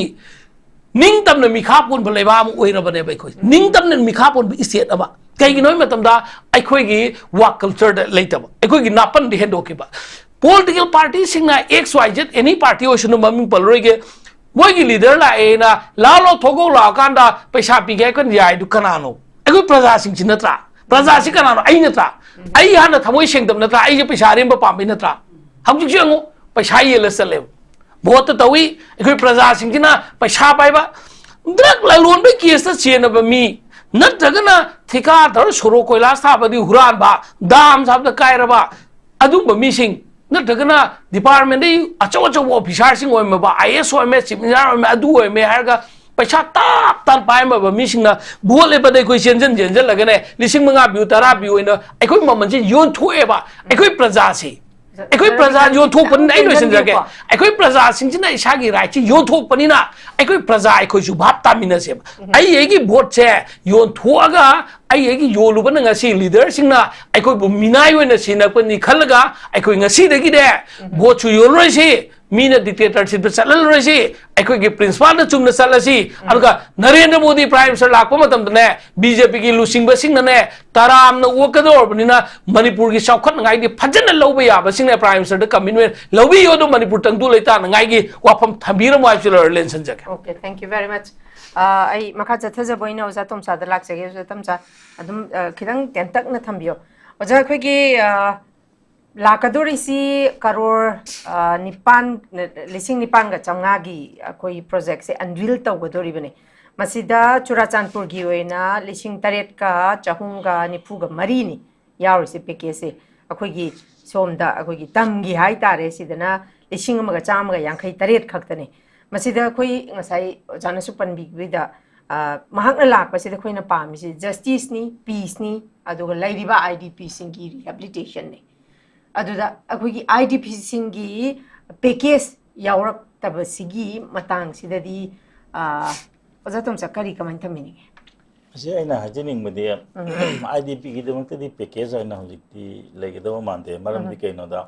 आईडीपी की पैसा दुम कायरमे पैसा मोइना सुमना सिजनब लाना सिजनबदि नान तखनगरेदन को माइ थोकचरगने मरमदि कैनोदा आईडीपी सिंगसे अखोई सुप्रीम कोर्ट लेरिबनी सुप्रीम कोर्ट मोइना एफिडेविट पीबा मतमदा मोखिगी दरकार लेबिसिंगसे अखोई लोइना मै पैसा से काइथुए हाइनम लेरिबको लोइसलको मतमदा तसेंगना हुजे कैनोसी अखोइगी को अखोइना बदि याम थोनिंगबा थुबा यारोदबो खरे लेयबको मरमदि कैनोदा आईडीपी हलन बाहाइसे मैं मकेदी कनान सादोरी मैं यूम साबगे लुपा लाख मरी पीने मंगा पी मी करोड़ करोड़ की मई हम चाख्रे गवर्नमेंट पुथोकदोरीब्रा नत्रगा मई थारिबा मखोइदा नमदोरीब्रा हाबि पोदम खलै असी याम लुबो पोदमने अदुना हजे याम समना हारबदा आईडीपी सिंग हलनबसी याम थोकते मसिमा मयामना लोइनम यानबो वखमने अदुबो फॉर्मुला मा पुथोकबो संगी अखोइना हंजन हाइजगले मखोइ अखोइ की तंपाके आईडीपी तंग को मिते के आईडीपी तंग हल्लगा मखोइ के आईडीपी सिंग हल्ल सोमदा लाहलोय हाबदी यारोय तो अदुबो याम लुबा मदी मखोइना सिदा लेरमे मखोइ मरता अखोइ इलीगल इमिग्रेंट की मयाम अम कंप्लेन तैनरिबो को अदुइ तागदी मखोइना संग का हाबन तमदे अखोइना स्क्रीनिंग तौम संगदब्रा हाना इम्फाल मनुदे युम सादना लेरमे सिंजे इना लायरबमदे अमत नत्रे को मय मगा याम पजना साबा हातनी अदो तसेंगना असेंगबा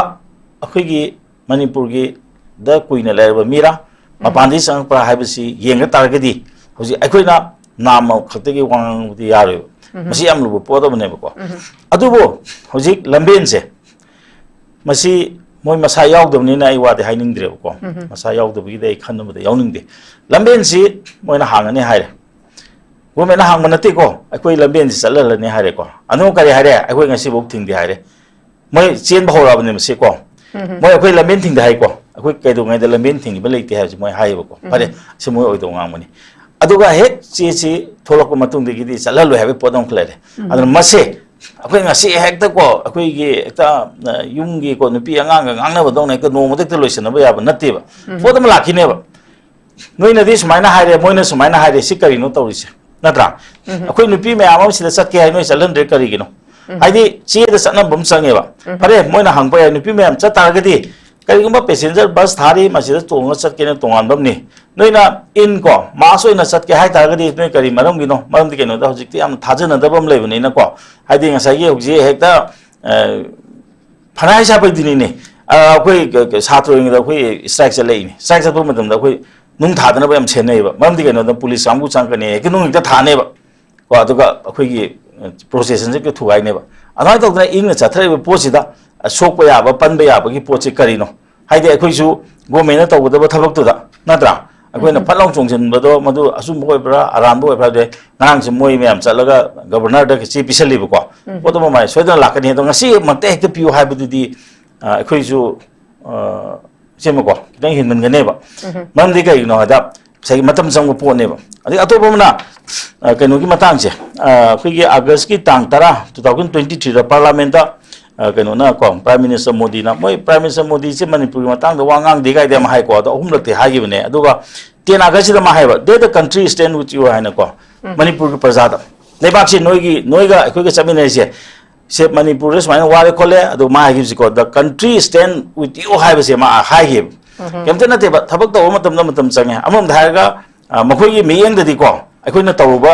na akhoi sidida illegal immigrant ne adu ne haidana akhoi na akhang mai khoi na hajibu wani adi tharo kangbu na khangbu har ko ni adigi khangbu kangbu na di khoi manipur masa hang to ni udui ne ade dagadi aina pokshaba isa ani khanar ko matamda ena yam la le na mang da thang tha ba ya ba nate ba ko adana sigi posima akhoi na makhoi gi do khangbu tai ba adu bu mase akhoi na demand ta budi ke su kai di mam di kano da thu na tarok na ba gidong tai ma wara tri ke gino nang ma mi chang chang ke no ha ba ya ba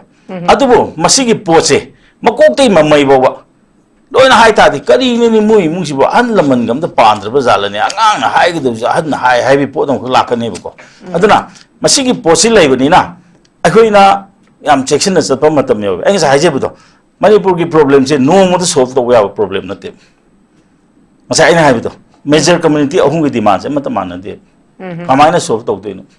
amada sale amani mi chang chang hai de ne amada sale amani mi chang chang hai de ne hoji hai jo hai de natra aduna si yam lu ba matam ne ba yam lu ba matam se akhoi gi di sa akhoi na je man zo hai bi ge ko akhoi ning tam na lak pani si sima ka hen bi no hai bam lai re koi sing tam je nu chen nar mi kai di nu chen nar khidri no hab ja koi thi do kum chang moi ma to lam hen ba si koi war kum chang ade mo moi na hoji ko akhoi zo hai ri sai da ni se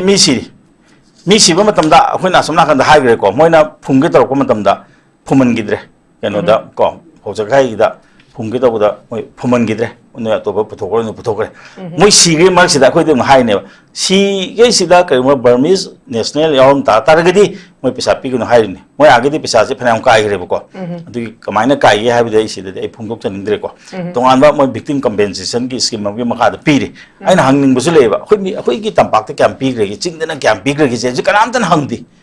usar bi ko si kanam tan hang di ba se victim compensation gi makha da ko tampak te sok mi kya pisa pi ge ching de sok kya pi ge sa RTI tha bum di chang ne ba se kana gu na tha bi bum chang ne ba ko adana masi tawraga tawum changi amane ko hoji ai kanana pi bu no dai sida i phung de ba ko aduwa sigi podam ka lai ri ba ko aduna si taw matam sida adige mo hoji am maroi na akhoi na taw da si kari no an ha bum tam da hoji ka phung pi se mo na salang ne de hai re ba ko to akhoi hoji kolom na thang de ge he na thobuni ha bu podam le ba ko da hoji kolom na sangom changi ba ngarang na when heck sign to re ha ba sign to bu so koi official koi tholak tri ko kana signatory oge ju khang de charakum de koi na u bu de khang ko an koi na thara ga kari no sigi matung wa ko je kari no kar mo mong de satri no sat pa yare ha ta de moi modality de pi daw ne natra hana moi MSC bus thane harame adu handak ti aina hajining bada kana gum amtana lam hen ba sing da wara ko matam da mado khulai thabiu natra ga thabi ga no ha bu hai du to se ba kura ma pha ba matam da ko kher pijera ka phasi phola pijera ka phasi ha ba to piro ba huram ba di chaina thara ka phara se bandek ti ko adu digi ne ba thengda gri se amu khak tau ge ba khoi le kai da ko huram ba sanga me mi ki sana mai ka chin dai phare ko mayam chang phu re rim sa pu khale police na yum du da pa cha thiel le ba ai na hai bne ba ei no engon da tak pa ya da bra pharasu phatu le kai da dai ukine le ni hang ya dra mathang de huram ba la ta ga di kai dog jo ge na do ni police to hai ya dra hai na yung ko imung do le bu huram bu phu ru bi pa sa ting ya ba ati da di huram ba la ko matham de kari de seba tok jo ge na hang ta re ba khoi na masi ma sang nge ba se aduna siguma mathung marum khang de ba se masi khoi na warak pa ma sangi adu kolo muk thog le te yam sabna ba da moi ekta chunga ya roi je moi na kolom na namsal la ko de ne moi gyan ta ta na o sidi ya da ma ne na khoi soi to re ido ade moi kang bu khana hai de ni moi village volunteer na akhui mi myam sigri do noi ge du sang gok na bra na hang ido ada noi boi ko to re hai ne ba adu da ne ba moi masen khana ri je khana ba je moi masen khana ba na te che akhui ge manipur da khwai lu se yang ko kai na am le tra che ma ko yang ko la khai bi ne ba se machanga ko phawang go du khai do rak ba ne ba se khai ra khine ba ta se na hai ta ge di akhui lai ba ana man lai de ko second war se manipur yo bu loi hai ni natra warui sing nambul da le ba ko asi he yo bu matam da loi na loi hai ne ba ko wari sing yo de ba ko irang si ko masi yo nu mi da loi ga ne ba aduna ta seng na lai gi le bang ni ana hoji khai re isi ni tam khai re isi ni moi masen tong na re isi ni natra adu moi jo adu ti un de hai ning de ko phatte yam kana hai bu phatte maram di ke no da mi gi a isa nu pa yam na ko ngauksennarubam ma gyan tarakpa matamda si ibungo phare phare lao lao na kawbui mata aina na na ngauksennano harigadi ai ung chale no chakibsu yai ba ko amani kanu da khoi manipur de lebis ngemang oru yam kan mangak tene ko mina haiba tabam tene amani akoi na du duni haiba wani ko ija khagadi loi mana badung to iba ko aduna ka yam kan ga haiba ga su ko ai kan ya ma haiba ya bradu dai mu lam helani nei tong tong ju kai to gi su yai ba ko aduna masi tau je do ai nga sa haije ba dumai na lagi mafam ni hayeng Honorable Narendra Modi na taurumba thabaki matungina Manipur irang nemba natraga kangkhalakpa haibase irang khangni nem do basu adu maikei je mai muthara kadarubra mai chakhala kadarubra haibase mase hayeng di soidana idi khangani na khanje. Okay. Thank you very much. Loishalakpada ai oza santi de lakchage. Oza daina thamjani wafam di ngasagi hayeng si lakadorbanina akoina miyamna pambadi karigumba ma laambagi khoida haidi conflict se hayeng mak ai la noi yasenaro loisenaro habadu makti matam khara khajikti dum changani habji miyamna khangdana leirabani adumakpu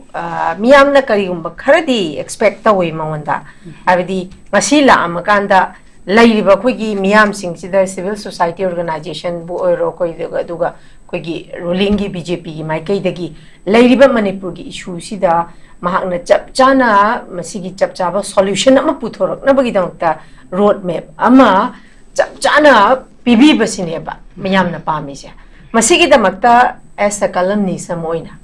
aidi uzana khangja bozagi experience aitare akhoi lairiba akhoi BJP gi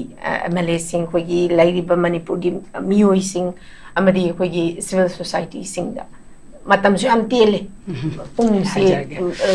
khoi hayeng lakadoi ba mana lakadoi ba visit tau doi ba matam si ju am tele ba tien graba mikup si da kadai bo yong na khoi akhoi na pam me ba pandam si yau ko dori bno ha bisu khangde sing matang da miyam doi ba miyam da kari kari message akhoi at least khara da oisu hai ba gan se phang na ba dang ta message khara ten tak nong tang pibio Prime Minister lakpagi matam sisu prajada yamna atenba matamda khangan boina tawkhre khoise adu masisu kitang akogi shortage oiba akogi asoiba amadi oiribani adubo akogi BJP hauji BJP sarkar ada su paliba sida su paliba adu BJP gi sarkar sina aikoi mangon pisanaba memorandum na chingba kaiga che chamayam ma yaifana bagi domna semangoni thaje aduga CSO sing leiba mayam si shu dum masi mayam da kogi leibak si ing na pana na ba santi lang na ba tangdu leita na ba dum lambi mayam ma semang mane na koi khanje masi che chang si PB khraga manipur da chalure haraga ai koi na pijari ba che chang congress na su semang gani hai badi moi shu kai no ni na ko opposition hai jaba wani akoi panminari bani leibangak minari bani hai jari ba aduna piri ba memorandum mayam se aina haijabadi mioi bisi wakhanna hingbani na aina Prime Minister sina ayo raga phajana set am tawraga pabiraga masi bukadai dei kadai bangno na makok taina mamai bok pabiraga sop tawbirabadi phai tawbiraktrabadi ai koi pirubagi kanaba angoi maramaduna masi akoi hai akoi nau tomcha evoke na so hai bire kangla gi life family da tawgodo ba thabak ni haina su yamna isor thajaba taibang sembi ba mapubu yamna noluk jaba loina na hai basina akoi Prime Minister lakpi gedo basigi thamoi sida changyera ga madugi manipur gi solution afabe je porok po oison on haijaninge aduga ngasi gi platform sida aroi basu aina oramani adai sentence da pajamiam da haijege pajamiam aigi nusijaba irai changaktani aina asumna ningsingjaning bani mayam da ai kaino tokjabadi nate takjabadi nachadi haitare adu aina haijarmari paisa haiba paisa se aikoi hingbadadi changbani adu ijat amadi aikoi thamdaba yadi miyoiba amoina aduga ne aina amuk isilinaw ima isa aigi nupi oibi aikoi mayam sidane hena aina section na sinajani ba wafam amana ngasine aikoina Prime Minister lakane mamang ide ni ko handa ki wana te ko handa ki di ujade ko mamang ide hona Prime Minister lakane ya du lakane ya praja me am je kho mo de paisa do pi ro adu tawro na tawbasi bu Prime Minister lak pa matam na tabada isa gi maming chan la ba yang wa ba mama obi de yang wide na ko isa na phri ong khong ko le bi ko sa wide na larik lai bi yu hai ba mapa da di hai de mama da ta hai ba ni adoi matam da di MLA gumba Chief Minister gumba Governor gumba adagi lai kai da lai ba ko gi kendra MLA gumba na ga lupa chama li sing ga yum da thilak pa yaw bro masi ma yamu na khanda bi adagi amma na mo amu bo phoche ka khra ba miyam na di karim ta khang da na lai ram me ai na masi bo che amu bo ka khra mo se pension phange bo ko ai hu je lupa la amom phang amane khalle na wa di 70 phang bani ai chahi taram ke mamang da odi lam phang amane masi family pension ne for example mai ma puro be duna MLA ora me mantri ora me dai mai nu pinong phang dui ni hai jari ba adai mai nu pi sina amu mai gi macha nu pi da mayum ma kai panja da ba ko marai bak thira ba hendi ke ku be ma nong phang dui ni hai jari ba masi phange da nga si handa gi wara ba chahi ani makhai maya si ware Manipur praja si ada laikai kendra marak tu da MLA gi laikai ga gadu da maira pai bi maya mamadi koi gi angang sing gi masida relief camp gi thinna ba khona ba taw yam wa khare akoi laikai gi angang sing mauna sin akoi di yum dai sing ke lo ni ni happy o bhlak na happy hai ba paisa khaina bai ma tung da paisa khai ba se ikai ab ni ko angang sing je adu mai na ga taw gi adu ba tam du da moi sing du na ga ai koi se na hawai noi na pa bung do lai ri ngai da vote ka han ba do noi myam na ka han da ko hu ju pension je phangjari se lupa lakh ama si di angang sing gi du da kat na ba noi da hapcha ra ge ka hap ki ba yaw bro pension bangim ni ko ka bu ka khra di madu family pension adu shu ma khata phanga ga sira ga loi hiba nataba sigum ba mayam mai koi gi haidok pi da ba praja sida praja sidi innocent ai da akoi ji khara ji pangman gire ko khara singji ko khara khangji khara singji lai khara pa ji mirak khara tinji meeting tholo ai ga paisa yen da di tholok ta ba ko meeting am tau ja meeting hai ba sidi mayam pul ga wari san ba do meeting ga wi madu gi meeting sidi yaw ga sum ko ga si gyan ji sum lai ne sum ching ga lai ne ba meeting am tau ne su do tholoi lupa chani ye ne ha di da gi si yen do ri ye lem na de alu yen do ri cha yen do ri di kiu Yes, yes. ko lok sing di tan re ko gi po chai yen ba do bang bang da pam ne ko po kamai do lok sing ni khwai maru di lok sing na samu pha doi ni isa yo ka doi ni yum pan doi ni ipu roi ba inem bok iku bok kana inau nu pa punamak asi bo ai ne ya na ba chat pa ngam ba nu pi lakshmi do oi da ba ne ba adu mak ba do kari na no de lok sing na nu pi phara de mong loi phara nu pi ba ta mong loi pung toi toi nupa pata pa dine amarom da khara pai nupi na phata pa si loi ba jani ko adu gare nupa so me phatra di imung nupi be son dare nupi phatre nupa be son dare adu na nupi ga nupa ka si yam loi adu bu nupi akoi na kitang section ji kitang kupsan ji isa isu mayam che chada nauda ji phajana akoi na yok na ba sarkar pai bi be sina su thamoi seng bi yo lungmai da hap ta na karmachari yon ba ina khun man lai ba la ra man lai ba ngam da ba la ra macha me nu se kari sare Manipur se noi pura mangal lai na tro sarkar pai ba noi me am na ada sarkar pai be sing ba ina chai jai na waru bi ganu ai ahal loi re mama moina ujari ba mayam chani hauji maya na paisa ga sari ba lori ba mayam do ai ngon mi chani gi ma thak wari sara lai ai ngon dai la kun lo khre kun thra lo khre yang khai lo khre hum thra lo khre loi khang ai mami nga kon li soi lai ai yum da ai ngon loi la e ise ma si kamai do ni akoi thabo phang gi phang roi dra moi ai ni ise ba si bo koi gi to paisa ji ma ga doi ro ise mo mo po sa go me nu kan sem ne gi ka hang la e mi ai loi re ba mayam do ai lawai si sa le ba ko ai lu to bi ri mayam chi bo ni di kari do ro bi lo yon tho e i go yon tho e adagi wangjing da di ne mama ne macha ne mapa ne pulop si ram ni ne thapa happy ne paisa lo phra ka happy da gi mapa macha hana si mapa mok si mama mok si wangjing bazar ka hotel pham ga hing bai mung ne ko masi gi pa masi gi dos masi gi punishment phang da na koi to ko ima lai bak si da noi tawri me am je koi thamoi se chai ko sumai na tawi bhau na bro mioi bane hing ba se lai na ba yum mama set na ba phi khara cha na ba chinja khara lai ga loi re karim ta pu da na la pa punchi ni hayeng kuma da tatcha toine ko ji masina aroi ba ai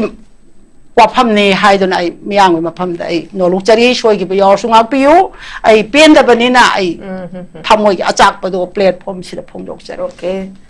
Thagacheri uza yam marik chumba warol kaya ama thambiri yam nungai jeng asigi pugachari ba yam na marui ba topic asida kogi tongan ba kogi panelist ahum na isa isa ge ba warol kaya ama thambiduna mapung fahan bi bagi damakta hanna Northeast Pindogi mai kai tegi uja hum pu thagat pa phongdok chari. Thank you very much for joining with us and making our show a big one. Loishila pada thamjani ba warol di ayeng kogi Prime Minister Narendra Modi matam kuina laktraba matungda ayeng si Churachandpur da hana chalani Kangla da mungla ani at least ma lakpadi lae adum pula aba matungda mayam gi expectation si kadai bo yong na thungni natraga thungoi haibasi gi question ni koi miyam da laidori se hayeng ma hangraba matungda ni ma laama ba matungda mahang na thamami ba statement dugi matung ina mayam na mon da thazar ba thami ba kari gumba kharadi mahak la akanda awon ba porak kadra haidana thamliba thazabadu mahakna pigadoribra natragana madugi pura tayona bada oigadra haibasini masida oza tumchana su dumak thambiba mahak chatkraba matungda manipur gi irang khanghaudana wangkhat lakhiba ma natragana kari oirakadoino haiba khangdaba ma masigi phibam sidadi la oi haiba maksu ma haining de masi lakani haiba maksu haining de madumapu lakadra haiba gi chingna basu dumak lai koi yes punama afabo oisano koi ne yam pakat padi koi gi oza santina thambiba Bangladesh ki thaudo koi thengna gre hauji ngarang chaiba koi gi Nepal ki thaudo generation G ki protest Manipur tholoi hainingai leite gyang kiba phibam ni adumapu tasengna masigumba thaudo unwanted issues mayam haidi thoktanaba matam chana leibak pu अखोई ma'am vote ममल यामलब चाही मंगागे boat से पीगरगा लेबाकी representative ओरिबा Singh सिना लेबाक सी करंबा मफम मतमदा अखोइना चप चाना मसीगी canoe म पुरक हाइबसी अखोइना आइबदी अखोइ मी ओइदबगिनेबा अखोइना नरेंद्र मोदी आज सेंटर रुंटर पंगताई ताइनबगी वासु लेतेबा अखोइना मी ओइरगबु ngasi अखोइबु मखोइना सियौना हंदना येंबगी जु करी लेगदगेबा अदुनी अदुना लोशलपदा खोई हयेंग ngairaga yengba tabani aduga khoi ja santinaju thambiba khoi lairiba issue sigi chapchaba khoi gi karigumba khara miyamna pamliba si phangnabagi damakta mangondagi khangningbagi damakta chatpadi na tabada khoi dumak miyamna hana khangdana lairiba sena kari kara taroga chatpagi kano sidi khoi thadok mina si haibaga warol si thamjabaga loinana mahak laklamlaba matungda Manipur gi chakliba maisi kharada oisu muthatpa ngambo orasanu haiba warol si thamjabaga loinana ngasi yunedi kainanwa ya thangnijari till then take care stay safe and good night.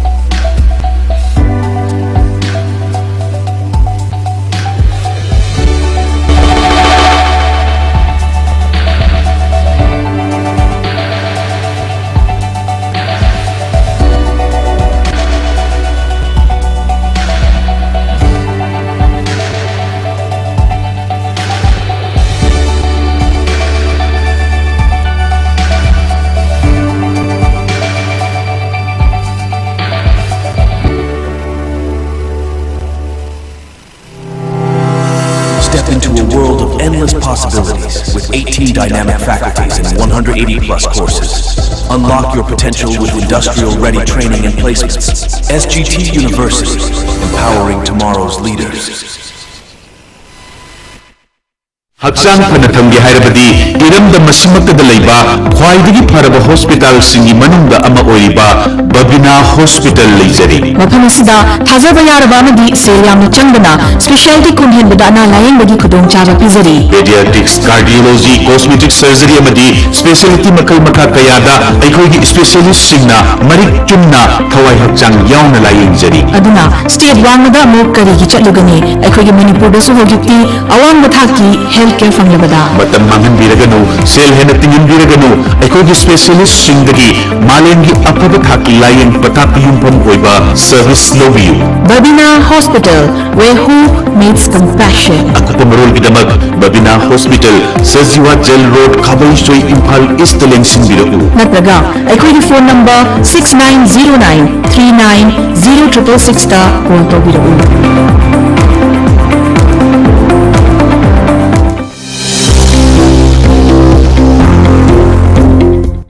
Welcome to Uttaranchal University.